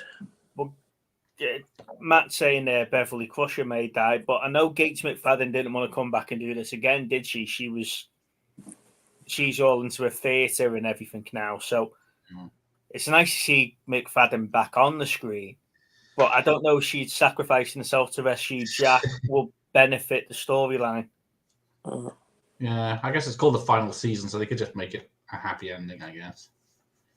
But no one's. Are you going back to your Klingon hand-to-hand jobs again? There, you happy ending. It was a happy ending from a Klingon. Yeah. You won't survive it. Worf's in the middle of everyone. Patrick, Jack, and Wesley would be affected. Oh,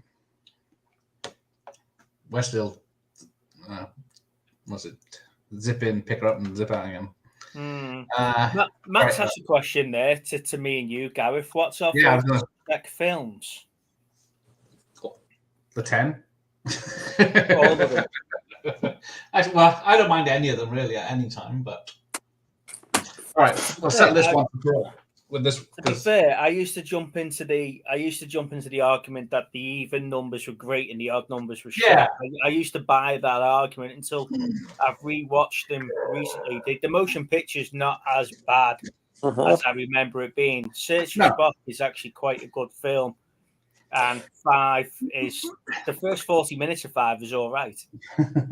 Take a bit. See now, on my last rewatch of these films, I came away preferring The Search for Spock to The Voyage Home. The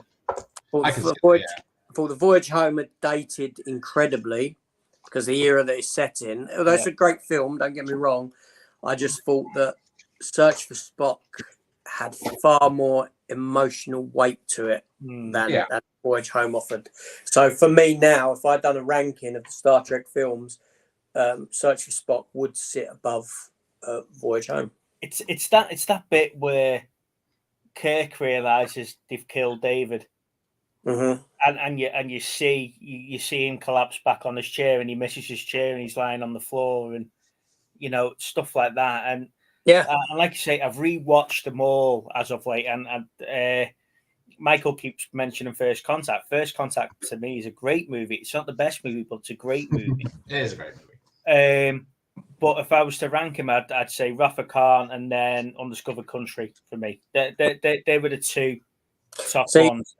The problem with First Contact for me is it's very indicative of today's younger audience and points to a writing style where young audience cannot have a build up in a story. It has to be action from the get-go. From the moment the film opens, it has to give you action. Yeah. And it's also easy. The Borg opening this time conduit is just so easy, and them going through is so easy. And even at the end when they come back, it's like we can just do this. Whenever we want, we can jump through time. We can open this blimmin' conduit just by throwing some tachyon beam or whatever out there, and we're through. I don't think I think Thingy's a decent director, Frakes. I think he's a decent director, but I think the film needed a different eye. Do you think he's a decent director because of his love for Trek? Wow. Because Nimoy was a great director of, some of the Star Trek movies he's done there. And but that was because of his love for the series, I think. Yeah. And Frank is the same. I don't get the same feel when LeVar Burton directs an episode or something like that. I don't get that feeling from him. But when Franks does it, I think it does tie everything in. Yeah, Frakes is a more accomplished director than Burton.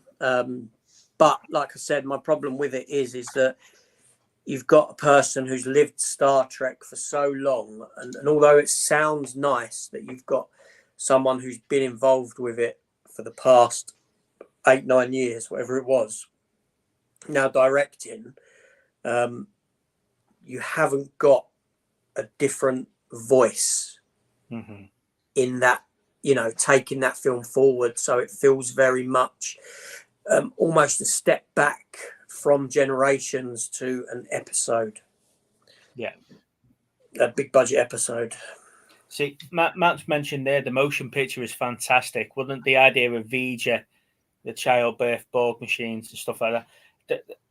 Like I say, I've gone back recently to rewatch the motion picture, and Gareth's there showing off all his nice videos and everything. And I'm allowed to show off stuff. I cheaped out and bought the Blu-ray set. I have got them on video, but these are the ones that I watch. But let me just run upstairs and grab mine. No, we haven't got time for that. Well, while he's checking stuff out, we'll have a vote in the chat. Which is the better film, Khan or Contact? Let the chat decide this time. Okay, what do we say here? I say Khan. Yeah, I love Khan. Yeah. Now, if you were to say what was the better Generations movies, taking the first 6 out the equation, taking the Kirk era out, what's your favourite Generations era movie? Star Trek Generations. Yeah. For the same reason that I've cited Star Trek 3 as being better than Star Trek 4. It's got more of an emotional core to it for me. It's more story driven, and that's what I like in a film. It's fine. I can handle action. I've got no issue with action, but there's elements to First Contact that just really make me cringe. Marina Sirtis is one of them. Her acting when she's drunk is god awful. I'd have to watch the film again, but there's just elements. We have not got time to talk about time. I'm worried about the timeline. There's just elements to it that just don't, it's a good film. I'm not saying it's not a good film. It is a good film, but I prefer Generations. I think it's more cinematic in feel, more cinematic in look. I think the lighting, things like that, just look fantastic in it. It's just it looks better. Going back to your cringy moments before, AJ, what's your views on Data saying, "Oh shit," when the bridge section's crashing on the planet, because that's been cut out of a lot of versions of the film and swearing. Really?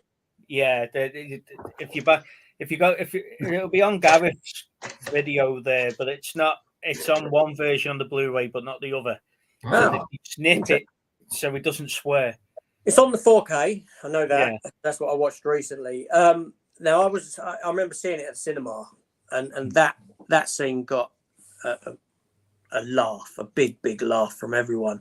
Obviously, like I said, Star Trek doesn't really revert to that sort of language often at all. I know that in Star Trek 3, the moment you cited, Kirk, when he falls on the floor, he says, you Klingon bastard, you killed my son. Now, I don't swear. I've sworn. That's about the 4th time I've sworn in any other video that I've ever done. And it's when I quote something. He says that, and it's powerful because words not used in Star Trek. And that scene where Data says that, for the very same reason, he's got that emotion chip that has sort of attached it, melted, or whatever you want to call it, and stuck into him. And that's the emotion at that moment of someone who's never had emotion. I think it's a great scene. And, to cut that, you cut a massive part. So from Generations, where obviously Geordie's visor gets hacked, in the next film, he's got the eye implants. Now, there is a theory out there that the eye implants were punishment for him having his visor being hacked. It was more of a security thing. What's your view on that? Do you reckon that was just because Burton didn't like the visor because it used to give him migraines, didn't it? Because it used to squeeze the side of his head. So, do you reckon it was him just saying, "No, I've had 20 years of wearing this bloody thing. I'm not doing it now. Let's give me scientific enhancements," or the writers were right and it's a security risk? Well, I've never heard that theory about being a security risk. No, never heard that one. I think it was him who didn't want to wear it anymore. Yeah, yeah, it definitely was that. Whether it was the film's ideas. Why do I want to wear a girl's headband across my arm? Yeah, that would. It just pinch. I've tried it. Going back to Data's emotion chip. There was a bit in this latest Picard that I giggled to myself quite loudly, was when LaForge said to him, where Data goes, "Oh, we're all going to die," and then LaForge goes, "Oh, to be a bit more positive," and he looks at me and goes, "I hope you die quickly." Yes. I thought that was just brilliant. Hang on. Let me see. I think that's a Woolworths stamp label. Yeah. From the old Screen Legends, because it is. But yeah, it's definitely an old one because it's in the stripy case, and so does Khan. £10 bargain. Mm-hmm. Right. Yeah, it is. It is the first time, or is it the first time they tried to hack his visor? No, that one. Sorry, first. I can't recall any other. No, they've held them captive, but they haven't had. Because I'm thinking back to the episode where he goes over to fix the ship. No, he changed his mind. It's not the first time.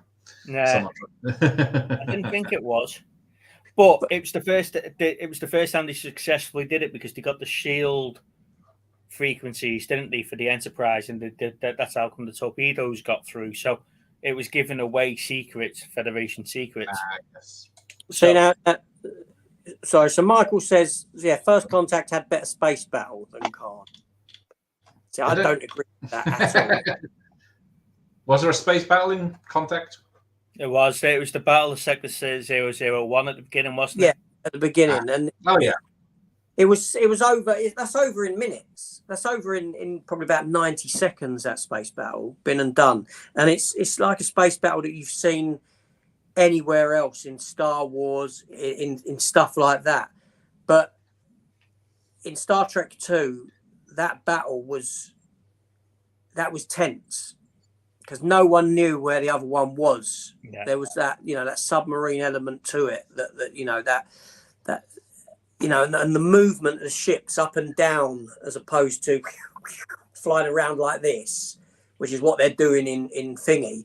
It was more of a, do you know what I mean? It was one-on-one. It was, and they had to outthink each other. Well, that's what Kirk said. That's what Spock says, if I remember correctly. Doesn't he turn around and say to Kirk, "He's good, but it's two-dimensional thinking"? And then Nat says, "Right, let's change this up." Yeah, it's much clear. It's a much a far better written space battle in Wrath of Khan than just having ships flying around, shooting at one another. You ain't even a space battle because what you've got is you've got a ball, you've got a cube, and you've got a load of different Starfleet vessels coming in, firing at it, getting blown up. Like I say though, you've got in that battle for Sector 001 though, you've got Nebula class starships in there, you've got a Constitution class starship in there, then you've got a couple of you've got one or two Ikera classes and a steam runner, and then you've got the Defiant. Now, I'm sorry, but ships that are 100 years old by that particular point against a ball cube, it's always going to end up. And then, obviously, you see the beautiful Sovereign class coming flying through, and it's just like, right, there you go. There's the hero ship. The battle's going to turn. But, you're right. I think the battle for Sector 001 is a nice space battle, but it's not as good as that one-to-one battle in Khan. No. And it's like the Defiant when it takes on the Lakota in the episode in DS9, the two-part episode Home Front. Is it called Home Front? Where they're on Earth. I think that is quite a good battle where you see the Defiant running around the Excelsior class and in and out of all the nacelles and so. I think the way they done that was superb. Yeah, there are with Khan, it's more emotional. It's cleverer in how it's written. Stakes feel higher. There is a lot of emotion in it with the death of when Scotty brings the his nephew. Yes, through.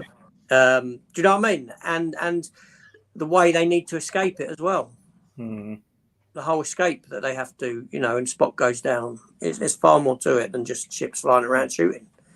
But that's what I'm saying, and not to knock the younger generation. The younger generation are a generation of people who like who consume content 15 seconds at a time. Yeah, that's what they want. And a lot of these films today are not just, and like I said, Thingy is indicative of it. First Contact, it's made in such a way that, it's like Fast and Furious.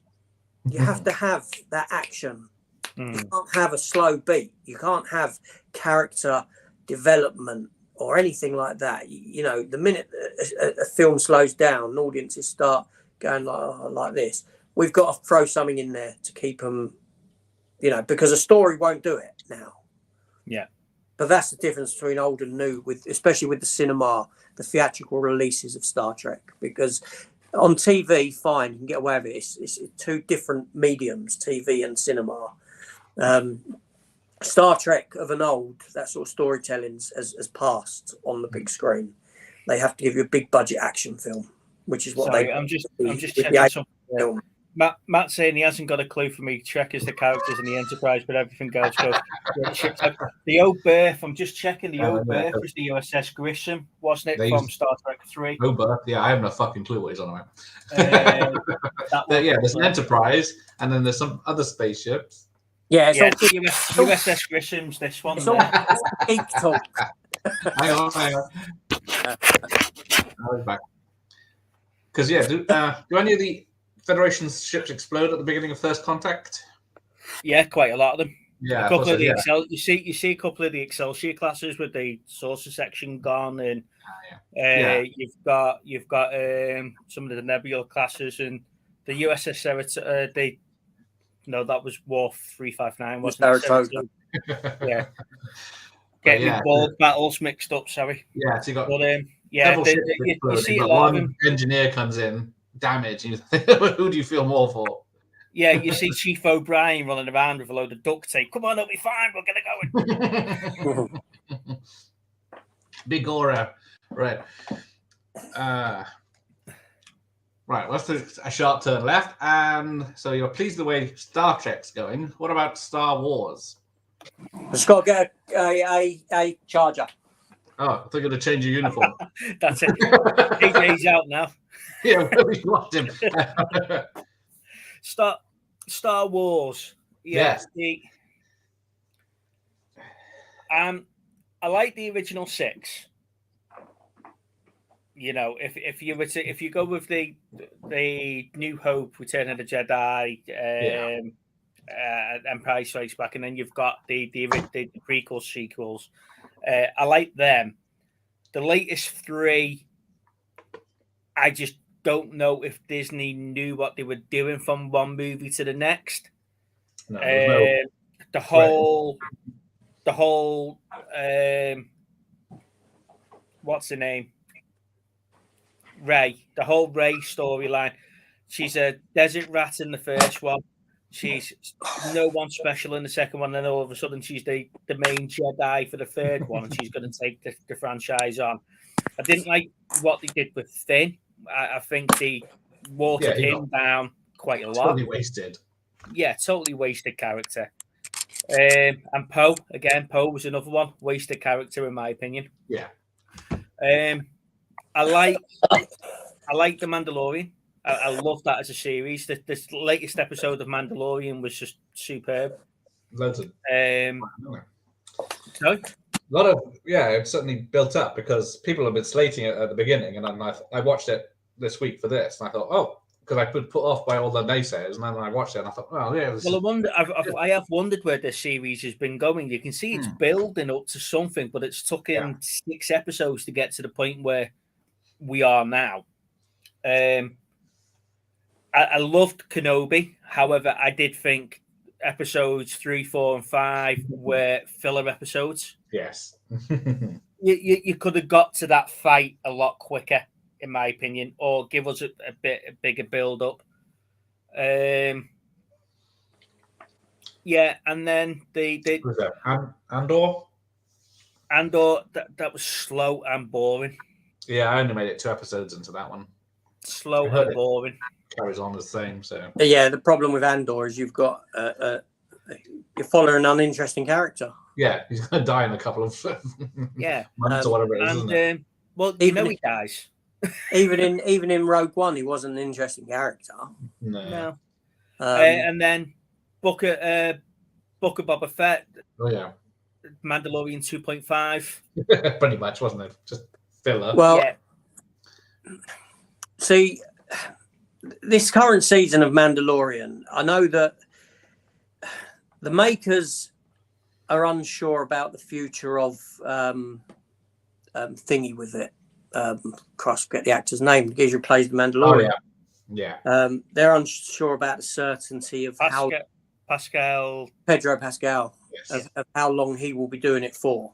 Yeah. Because obviously his stock's becoming a lot bigger in Hollywood now. Yeah. I don't see why that would be too much of an issue, considering he's under a helmet the entire time, and you can get anyone. He speaks about 5 words in this episode. Yeah, Yeah. and You can tell right initially. this season has been very much about them focusing on the Mandalorian race, for want of a better term, than one singular Mandalorian. And the term Mandalorian can be used as a solo and as a plural. Yeah. You don't need to say, you wouldn't say look at all those Mandalorians. You would say look at all those Mandalorians. Yeah. So the show could adapt and evolve to a point where it's following, as it seems to be this season, a large group of Mandalorians or Mandalorian that are coming back. Do you know what I mean? So they don't need him to do that. So the program could change and alter like that. But also, the other thing with this season is they've wanted different directors to express different senses of feeling and opinion, and essentially do whatever you want with the show. So you end up with the dross that was the episode with Jack Black in. Yeah. Which just took me straight out of it. Seeing Jack Black in it. And Christopher Lloyd. Yeah. Even Christopher, as good as Christopher Lloyd is, and I love the guy, seeing him in it just took me out. Yeah. I don't know who the bird was. I know she's someone, but she's Lizzo. Yeah. She's some American singer or something, isn't she? Yeah. She's the one that everyone got into trouble for calling her fat and said she should lose loads of weight, and then she went through them all and become famous. Yeah. Without losing the weight. Yeah, without losing the weight. But for me, it harked back to you're now treading the same steps that you've done with the sequel trilogy. Yeah. You're allowing you're stepping away from having a path that you're following. You're allowing other elements to interfere with what should be a blueprint. And that was the biggest issue with the sequel trilogy, is that they didn't have an ongoing blueprint of where this story should be going. Yeah. And just to jump on Ocean's and Matt's comments there, they mentioned Thorne in this episode of Mandalorian, that he's gone missing and he is on his way back. And then in the Ahsoka trailer, you get to see the crew of the Ghost, which I'm looking forward to seeing them, because we got one of them a couple of episodes ago in the Mandalorian, and then you get to see the rest of them in the trailer here, and they're all together. And then you see Thorne at the end, and my God, he looks absolutely amazing. So you saw Star Wars Rebels to end? Yes. Yeah. Great show. Yeah. That was. For me, Ahsoka looks like that live action continuation of. Well, it is. She's looking for Ezra. Yeah, so that's fantastic in itself. To finally get that, and for them to do something with that, I think is brilliant. Because at the end of Rebels, Ezra and Thorne get taken away by the space whales. That's right. Yeah, and no one really knows what happens to them. And this is this is 20 years after Rebels, isn't it? Yeah. Because you've got 20 years of the Empire, and this is 5 years, so it's 25 years after Rebels. Mm-hmm. So Ezra's been missing for all that time, and Ahsoka's looking for Ezra, and that's what the Ahsoka series is going to be. Yeah. But to see Thorne and to have him referenced in the Mandalorian as well, the Mandalorian's building up to the First Order. That's what all these the Empire fleets and everything is. That's going to be the First Order, and it's how that's going to come about. So yeah, I'm just loving how they bring it in. The only show I can't get into with Star Wars at the moment is Bad Batch. Now I love the first series of Bad Batch. I've given up watching the second season of Bad Batch because I don't know what's got. They're never mentioned in any of the other lore or anything like that going forward. They're not mentioned in any of the other series about this mutated clone trooper or something. So you know they're going to die. They're going to get taken out. So what's the point in watching it? You know, because you look at Rebels and you've got Rex and Cody, and they're in there. They come in for a couple of episodes and they're off, and then everything else. And then you get Rex was a live action, wasn't he? In one of them, so you know he's still around. But the Bad Batch just don't get mentioned at all anywhere. Yet. Yeah. There's always time. We've got a member of the Empire joining. Hey guys. Oh, here he is. Good afternoon, Steve, or good evening. Good afternoon, good evening, good night.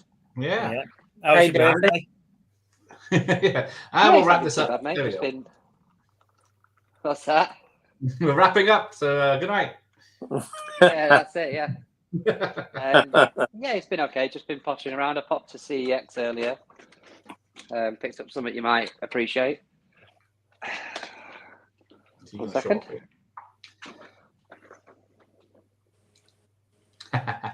No, Enterprise. Yeah. Is that the complete set? Well, it says the complete journey, yeah. On Blu-ray. That's awesome. Yeah, it was quite good. I thought it was sing as the theme tune. I've not got into it yet. That's what I'm okay. I picked it up. I've not watched Enterprise. It's a long way. It took us a long way to get from here to there or somewhere. No, it goes like this. It's been a long time getting from there to here. That's it. Yeah, Russell. A long way. Turn that CD my off. time is finally here. Tonight, Matthew, I will be. My dreams come alive. Copyrighted. Something like that. That's about the section where I turn the TV show off. Yeah. Well, I noticed you'd finished on Star Trek, but I thought I need to pop on and show you that. Yeah, well, we're on your love now, Steve, of Star Wars, so you'll be able to come and join in the conversation. Well, I'm not staying for long, mate, but I'll pop on and say hey. Tour of this house. So Disney just announced this new trilogy of movies. Obviously, Yeah. one is set 2,000 years before the Phantom Menace, so it's the birth of the Jedi. And one's Rey's continuation of her story, isn't it? Where she's rebirthing the Jedi. I know I mentioned this rebirthing, like yeah, spitting them out. Is that what you're saying? That's what she's doing. Yeah, she's having rampant sex with a load of people and birthing Jedi. To birth the Jedi. Yeah, rebirth of the Jedi. Yeah. Would you like to see, and I know I mentioned this last night on our live, but would you like to see another story of them trying to bring back the Jedi, rebuild the Jedi, or do you think that storyline's been done and dead? And I enjoy it. I'd like to see it, mate, to be honest with you. Like I say, I like her as a character anyway. So I'd be happy to see another movie with her in. So the problem I have here is you've got two stories with two films with a very similar premise. Oh, 100%. You've got it's one Jurassic World, Jurassic Park all over again. 2,000 years ago, where the Jedi first come about and like you said, birthing, so to speak. And then you'll have the Rey film with her trying to rebirth the Jedi. It's essentially the same concept. And we've just had 3 movies of Luke failing to do that. So this is what I'm saying. Are you at that particular point now where you've give up with a Jedi? Would you like to see a Sith movie? Something they did the birth of the Sith and how that happens, and they did the rule of 2 and all that. I'd love to go into that lore, because that lore's so flushed out in alpha and beta content that you could quite easily have a series on that. Yeah, absolutely. I don't mind either, or to be honest with you, like I say, I'm not too fussed. I just like my Star Wars movies. I'm sick of seeing TV programs. I mean, I'm gonna take all this with a pinch of salt at the moment, anyway, because loads of Star Wars projects have been announced and not come to fruition. Disappeared. Like X-Wing. Yeah. Yeah. things Rogue like that. Squadron, wasn't it? There's a few. There's a list of them. So for me, until something tangible comes along, for want of a better term, screenshots, trailers, whatever, till it goes into production, I'm just. We'll see what happens. I believe that the Rey one probably will. Out of all of them, see it happening because she's an established character. There will be, as much. The films made money. The last Star Wars films made money, a lot of money, and she was a part of that. So I can see that happening for that reason. It made money with a lot of as well, newer fans, didn't it? It brought a lot of newer fans to the franchise, but I think the people that are our age were a bit disappointed with it. The question I've got for you, and we ranked the Star Trek movies before, between 1 and 9, what's your best Star Wars films? Well, I said to you the other day. I mean, for me, Wrath of Khan is my favourite. No, that's Star Trek, mate. We're on Star Wars. Oh, now. Star Wars. Sorry, I thought you said Star Trek for a second. Then. Well, that's another one for Khan. yeah. It was a very not a close race for that. It was more not a close race. No. context. I don't know. Star Wars. Well, obviously the middle trilogy is my favourite.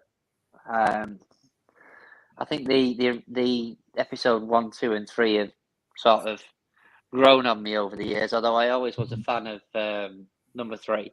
Mm-hmm. Yeah. That was just awesome. The level of intensity for their battle at the end was brilliant. It was just a really good scene. And then the Darth Maul fight in the first one. That was cool. So I'd go 4, 5, 6, and then I don't know. I did like the Force Awakens. The Last Jedi was all right. At least he tried something different there. And then obviously the Rise of Skywalker. So I think my least favourite is probably the Phantom Menace, maybe. Phantom Menace and then the Attack of the Clones. I think being a teen when Phantom Menace came out, or an early teen, and I heard the woof of Darth Maul's red saber, and next thing you went, such a character. Woof, and the two-ended ones, and you're like, what's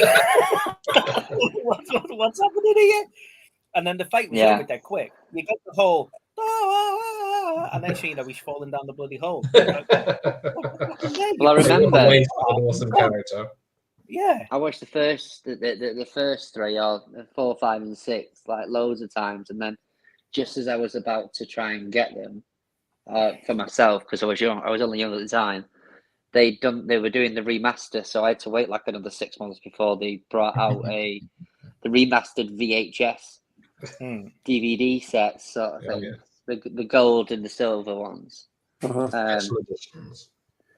And then, like I say, as soon as 1, 2, and 3 came on the cinemas, that was me hooked. I was having them. I was watching them all day long.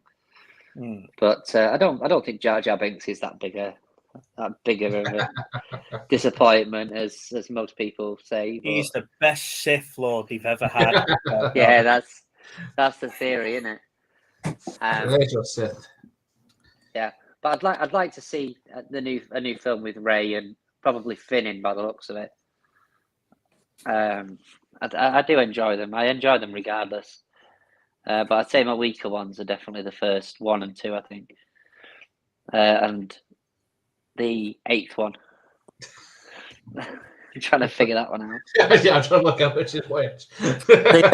now, with The Last Jedi, and I'll always say this, I think it is, out of the latter 3, I think it is the best produced one. I think it's the best looking.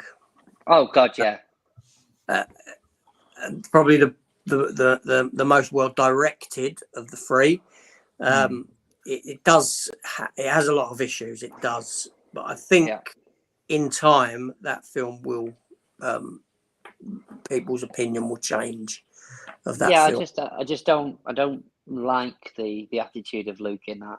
I mean, it's not a Luke I'm used to seeing. I think that's probably the issue with that. Yeah, but he knows visually, that especially he's gearing himself up to be a Force ghost.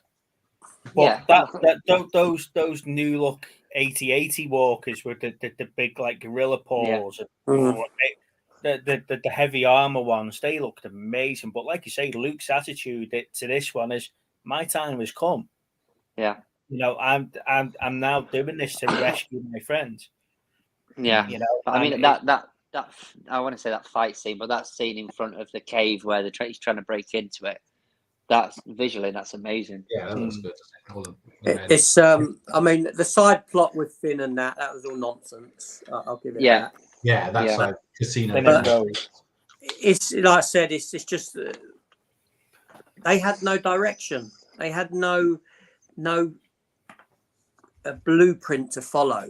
It's like, why would you do that? Why would you do a Star Wars trilogy and just say, do what you want, do what you want, do what you want? Yeah. Well, the thing is that obviously the Force Awakens got absolutely critically panned in it because of the fact that it was almost a direct copy of the originals. Yeah. So they've literally brought in another director, completely gone a different way. Twice, like you say, it's probably going to age better than the rest of them. I reckon so. I reckon it will. I mean, they're all pretty abysmal films. I'll be honest. They're not films that they're Star Wars films. Don't give me that. I don't revisit them. No, not all. I love Matt's comment there about Maul when he's in the force fields, and you've got Qui-Gon sitting there patiently waiting for it to go, and you just see Maul. He's just pacing. Yeah, he's just pacing, isn't he? He's ready to go, and Qui-Gon's like that, and then you hear woof woof woof woof, and Qui-Gon jumps up and they're straight back at it again, and it's just like, yeah, there you go, brilliant. Yeah. But the thing is that for me, the battle in the third one, Revenge of the Sith, that battle is so fast. The speed that them two are going at, it's really good, really good. But like that guy that plays Darth Maul, he's professionally trained, isn't he? He was told, wasn't he, in the original X-Men, and he was saying, they cut so much of Toad out of the original X-Men, it wasn't worth him being in it by the end of it. So when he did Darth Maul, he was like, I'm really showing you, because he was meant to play Iron Fist in the first Marvel version of Iron Fist. He was going to be that, and it never came about for him because X-Men panned. But when you see him now, and he's obviously a lot older, but he can still use a bow staff. Oh yeah, I've seen the YouTube videos of him, like a Comic-Con sort of style place. And they're all like, "Go on, then have a go," and he just does it round, doesn't he? Flips and all. It was like, yeah. So J.J. Abrams, he did Star Trek remake and a Star Wars sort of remake. Was that the best?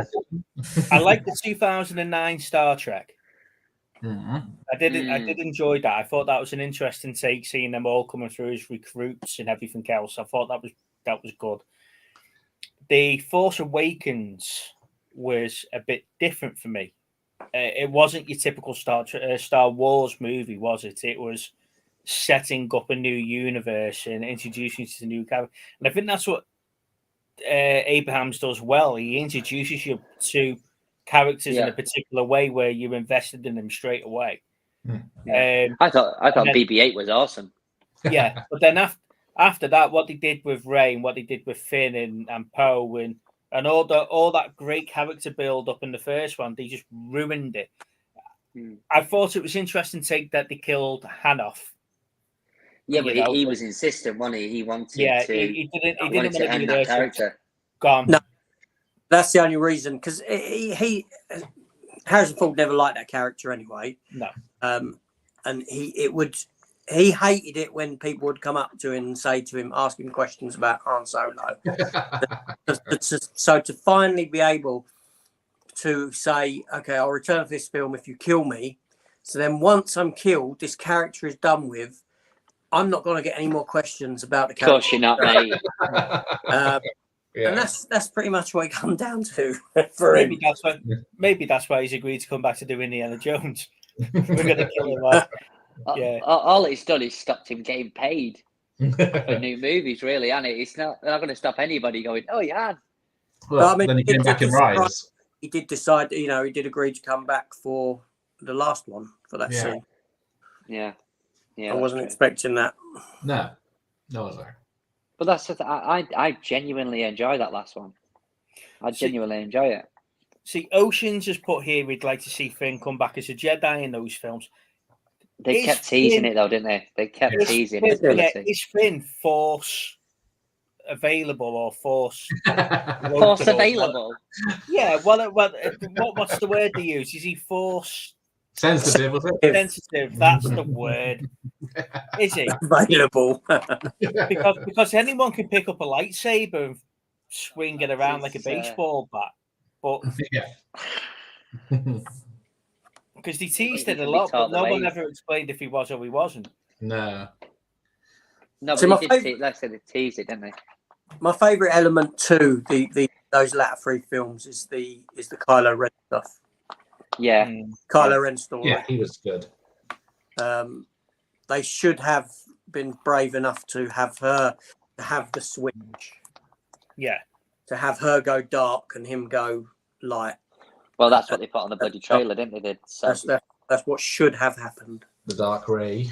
I was a bit disappointed with the whole Snoke storyline. Because he was just a big guy sitting on a chair in the end that just got ripped apart by a flying lightsaber. It was ruined a good Star Wars villain because you never really got to understand what was actually going on with him or who he was. Or well, he hardly bloody moved, did he? No, now it comes down to them having going into this without a blueprint. Yeah. Because there was theories about him being Darth Plagueis and all sorts, wasn't there? Yeah, everyone thought that, didn't they? Yeah.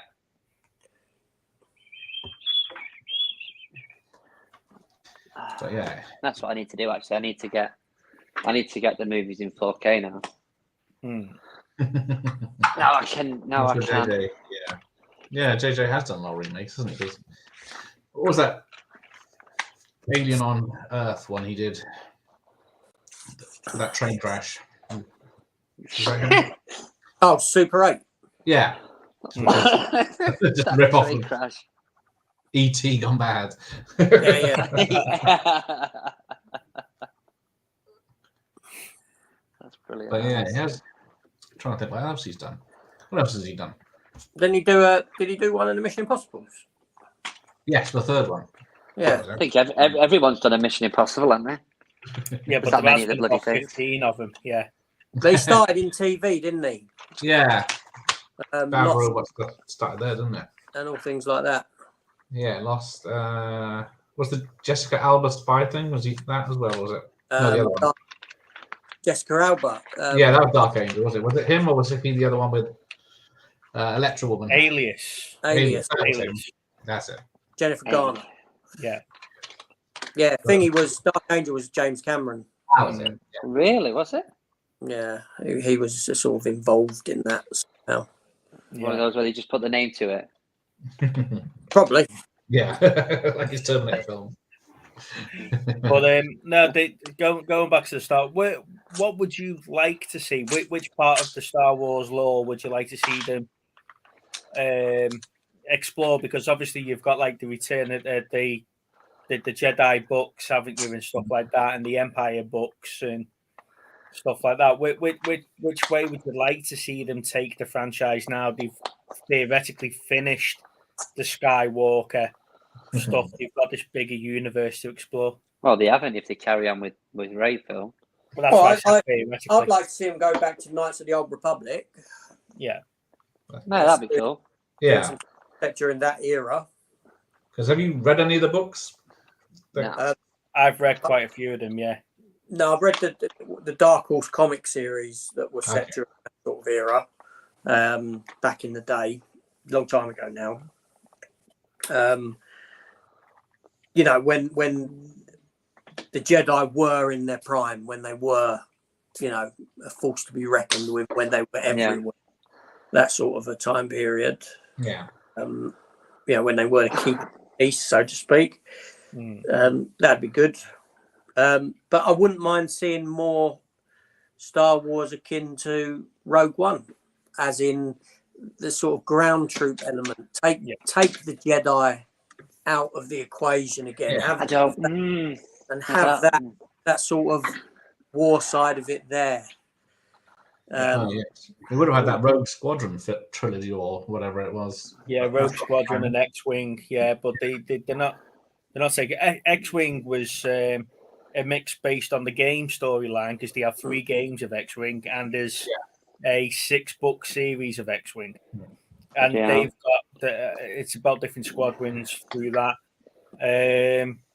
Legacy of the Empire was another one. Legacy of the Jedi, sorry, was another book series. There's about 30 books of that, and they go through all the different characters and stuff like that, and they introduce you to a load of different characters. But I think they're just going to stick with the main bones of what they know, and they're not going to expand on any of that. And I think it's just a waste. And when Disney bought Lucasfilms out and they discarded all of that, it was like, we're going to do our own stuff. It's like, you've got it all purposely built.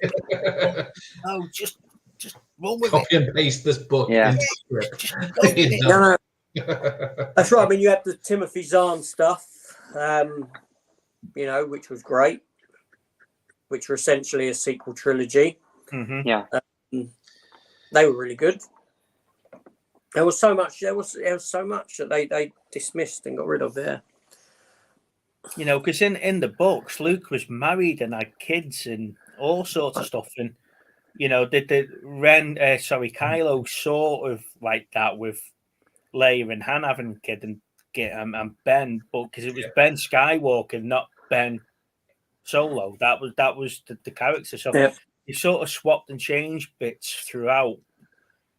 But for me, they've wasted so much good material and discarded it, and they're never going to bring it back in. We're seeing some of that come through in like the Mandalorian and Fett and Kenobi, and some of the characters that you got introduced to in Kenobi were from the books, not from stuff like that. So it's good that they're dipping the toe in. It's like, but take it the whole hog and just give me a whole series about stuff that's nothing to do with Jedi. That's the other thing with the series. There's so much of it. You know, again, I roll my eyes whenever I see it being set on Tatooine again. I'm just like, Tatooine is the only place in the galaxy, mate. Get back to the center of the galaxy. It's the center. It's the best filming location. Well, Tunisia must be making an absolute fortune out of Disney. Yeah, it's just just does my nutting. That does. But that's the other thing. When I watched that, and I got criticised for this actually. When I watched Andor, and I got to the last episodes, I was so bored with the goings on that I was examining the architecture. I was looking in because I was that bored, and I was thinking, hold on a minute, you know, that beam there outside that's made of bricks. So somewhere around in this galaxy, you've got brickies who fashion bricks exactly the same as it happens and build, right? And I said this in my review, and I did get criticised for it. But when you think of Star Wars, and I'm talking about, like, you take the first Star Wars film, everything, even down to the architecture, seems and feels alien. Yeah. It does it to us. Right? You look at Star Wars Episode 4, you know, the filming in Tunisia, the place that is Aunt Beru and Uncle Owen's home. Yeah. It's a real place. It's still there, yeah. Yeah, but to us, that is alien. Yeah, we'd never seen stuff like that before. And Star Wars has always given us that sense, you know, from clothing all the way through to the architecture. Everything felt different, right? But now with the newer Star Wars films, You know, in Andor, you've got people in old man caps walking around. You know, the sort of what are they called, Peaky Blinder type of caps. Yeah. And then you've got the architecture, which is clearly filmed somewhere not far, because you know, and it really takes me out. It really does. But that's how boring it was. That I was it's when you see Kenobi walking past the Weatherspoons. That's when it takes you back. Oh shit, they're filming in Birmingham or somewhere. There's the Weatherspoons around the corner. There's a Weatherspoons on Andor now. Yeah, but I think you're right. And the whole thing of Andor is, I can't remember what he's building in the factory at the end, and it took 8 episodes to get to the point where he's where he wants to be, or he's been captured and he's not where he wants to be. And it ends on such a dull cliffhanger. It's just like, yeah, I'm just building shit for no reason. Yeah, they were building components that attach I don't know, something to do with the gun array on the Death Star. Yeah. But that was the other thing with Andor. The amount of episodes, it was like 12 episodes, wasn't it? Right? It didn't need to be 12 episodes. There was so much rinse and repeat stuff within each episode. How many times did I need to see these people going through the process of actually building this thing that they were building? It was over and over. It was repetitive. And that episode where they done the robbery, where they robbed all that gold bullion, over and over again, I had to see them loading it onto the transport over and over and over. And I'm thinking, just get to where you want to get to with this. I don't need to see you keep loading and loading and loading and loading. It was just, there's so but it's like that in every episode. It's this constant need for stretching this stuff out beyond what it needs to be. Do you think at any point that George Lucas will get back involved? No. I don't think they really want him involved. No, I don't think they do. And you can see that from what they're writing now. They don't want him in there. And he was pissed. He was pissed at the last trilogy, wasn't he? Because he wasn't involved in it. Yeah, because he had ideas for it, and they just the outlines. Said, "No, we're not interested, George. See you later." Twaddle on. So little Steve and I have fallen out over Kenobi because I love it. The episodes in the middle of it is such a filler, such fillers just to bump up the series that it takes it away from the Kenobi Vader fight because you just wasted 6 hours of your life getting to that particular point. Mm-hmm. Yeah, I agree with that. Book of Boba Fett does the same. You know, the best part of that series was the 3 episodes where Mando turns up, and you forget the little skater boy, scooter boy gang exists. Little mods, mods. They exist for a couple of episodes, but I just hope they don't do that with Ahsoka, where they put like a couple of filling episodes in, and you know, Ahsoka's got to be going from point A to point B to point C and moving forward at all times until she hits Thorn, and then and that brings those 2 series back together again. Then, because at some point Thorn's got to arrive. Absolutely. Do you think anyone ever had, anyone who ever thought about the possibility of Boba Fett getting his own film or own TV series, thought to themselves, After 5 minutes of airtime, is exactly what I thought of. That wasn't Boba Fett. That's Bounty Hunter. Yeah. I don't know. As it's getting close to mine and AJ's bedtime, and Steve's, we'll just do one last thing. So it's the next film, which is Star Wars film for Rey, is allegedly maybe the last if it goes tits up. Do you think they'll sell to Netflix? Dish, Dumple, then Disney and Star Wars just get rid of it? I don't think they will, because it's such a merchandise driving franchise for Disney. Oh, 100%, yeah. Yeah, the money that they get on the merchandise is far more than what the film. Far more. there's only so many times that you can re-release R2D2 with different color panels, isn't there? One version of them's got one panel blue and the other version's got in white. You know, it's.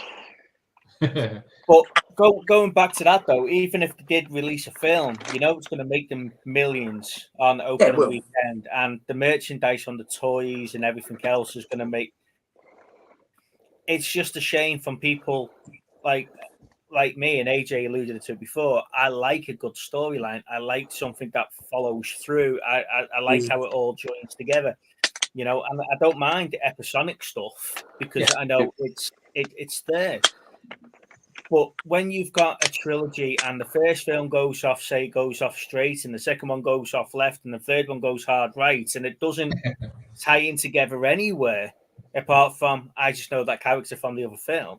Yeah. Then it's a waste, and it makes you wonder: are we wasting money there, and are people just plowing these crap things out? It's like Marvel; they're just plowing these things out. You know, we're now on Z-list characters because everyone else has already been done, and yet we're all still waiting to rush off and go and watch the latest Marvel film. Yeah, exactly right. I think at the end of the day, we've got to remember now with Star Wars, to be honest, I think all of us sat here of this older generation, and this stuff isn't made for us anymore. No. Not made with the old fashioned in mind. Disney are actively searching for a new audience, a younger audience. They don't care about the wants or the what we care about. Give them a good trilogy, and you'd attract them. I know, but they just they can't do that, can they? They can't. I don't know what it is. It's like the TV series. It's like the Marvel TV series. I loved WandaVision. I wasn't a big fan of Winter Soldier. I loved Loki and I loved Hawkeye, but I couldn't get into Moon Knight or Ms. Marvel. Yeah, you're not producing a standard of a quality of programming that is the standard of the last one that you've done.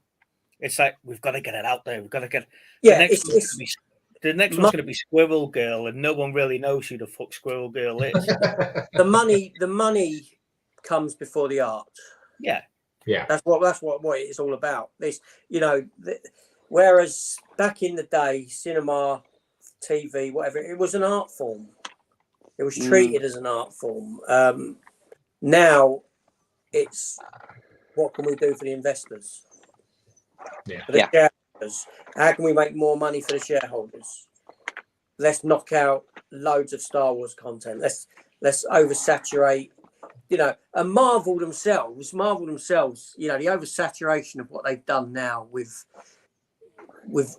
their TV stuff, and the same with Star Wars stuff. But Marvel in particular, I've seen it in the comics. You know, they will get a character. The character will become popular, and then they will drive that character to death. They will, you know, I mean, I said the other day on the Punisher chat, they've done it with him. They'll just drive a character until they can get people are bored with it. I was so gutted last weekend that I missed you talking about Ultron. I love Age of Ultron. I love that film. I enjoyed that. It was pretty great. Some of the one-liners from Ultron and some of the personality that comes across from Ultron, and what they did with Ultron, bearing in mind the bringing Kang in, you know, it was sort of like, right, you're not really thinking this forward 10 years and where you are. You're just thinking, what's my next movie going to be? You know?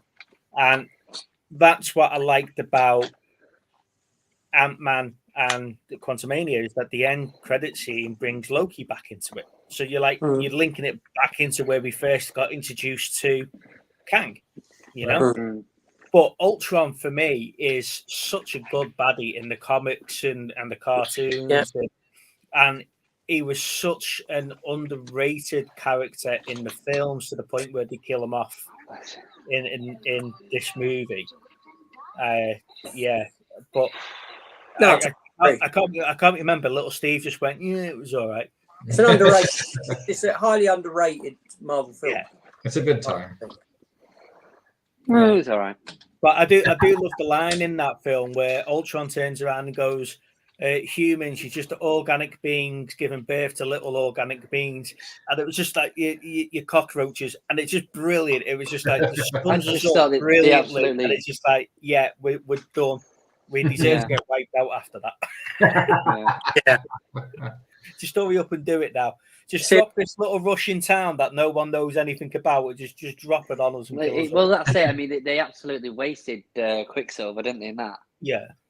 Yeah. I guess they didn't have the rights or something, wasn't it? Yeah, they didn't have the rights. Well, they were only allowed in for 10 minutes.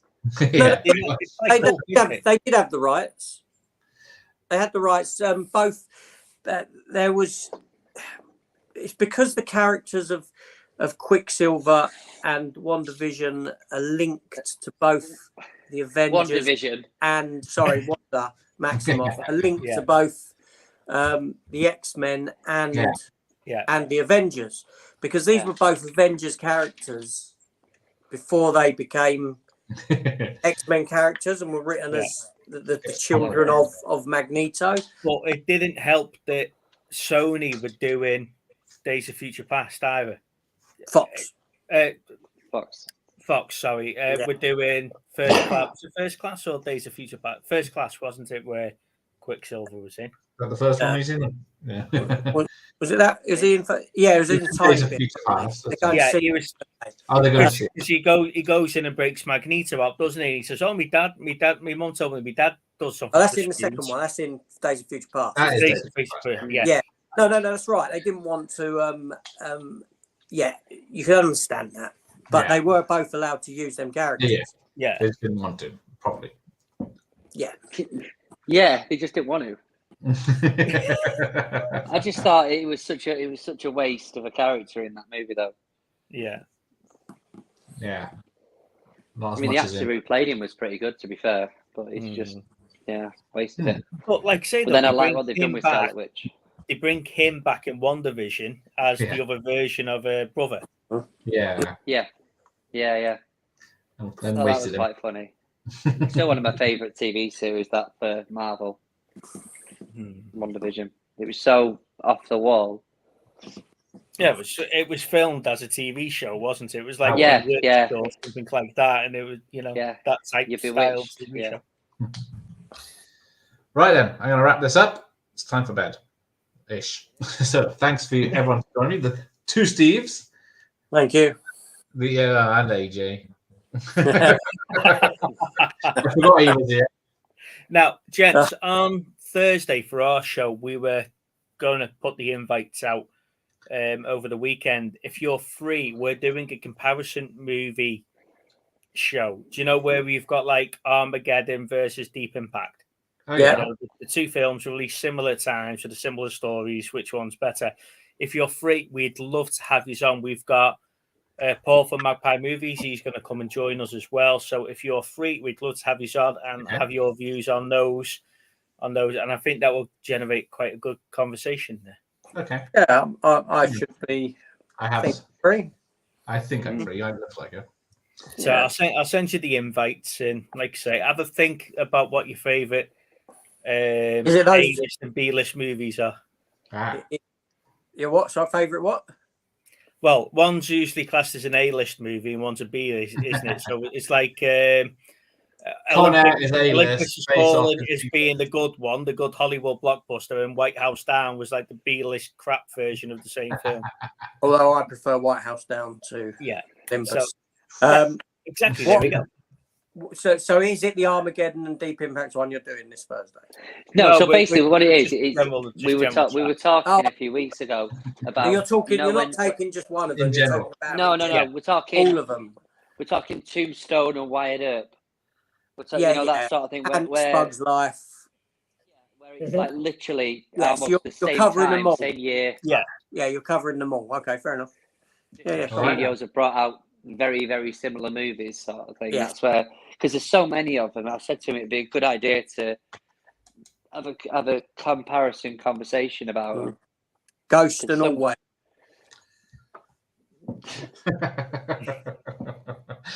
And on that bombshell, good night, everyone. See you Take next care. time.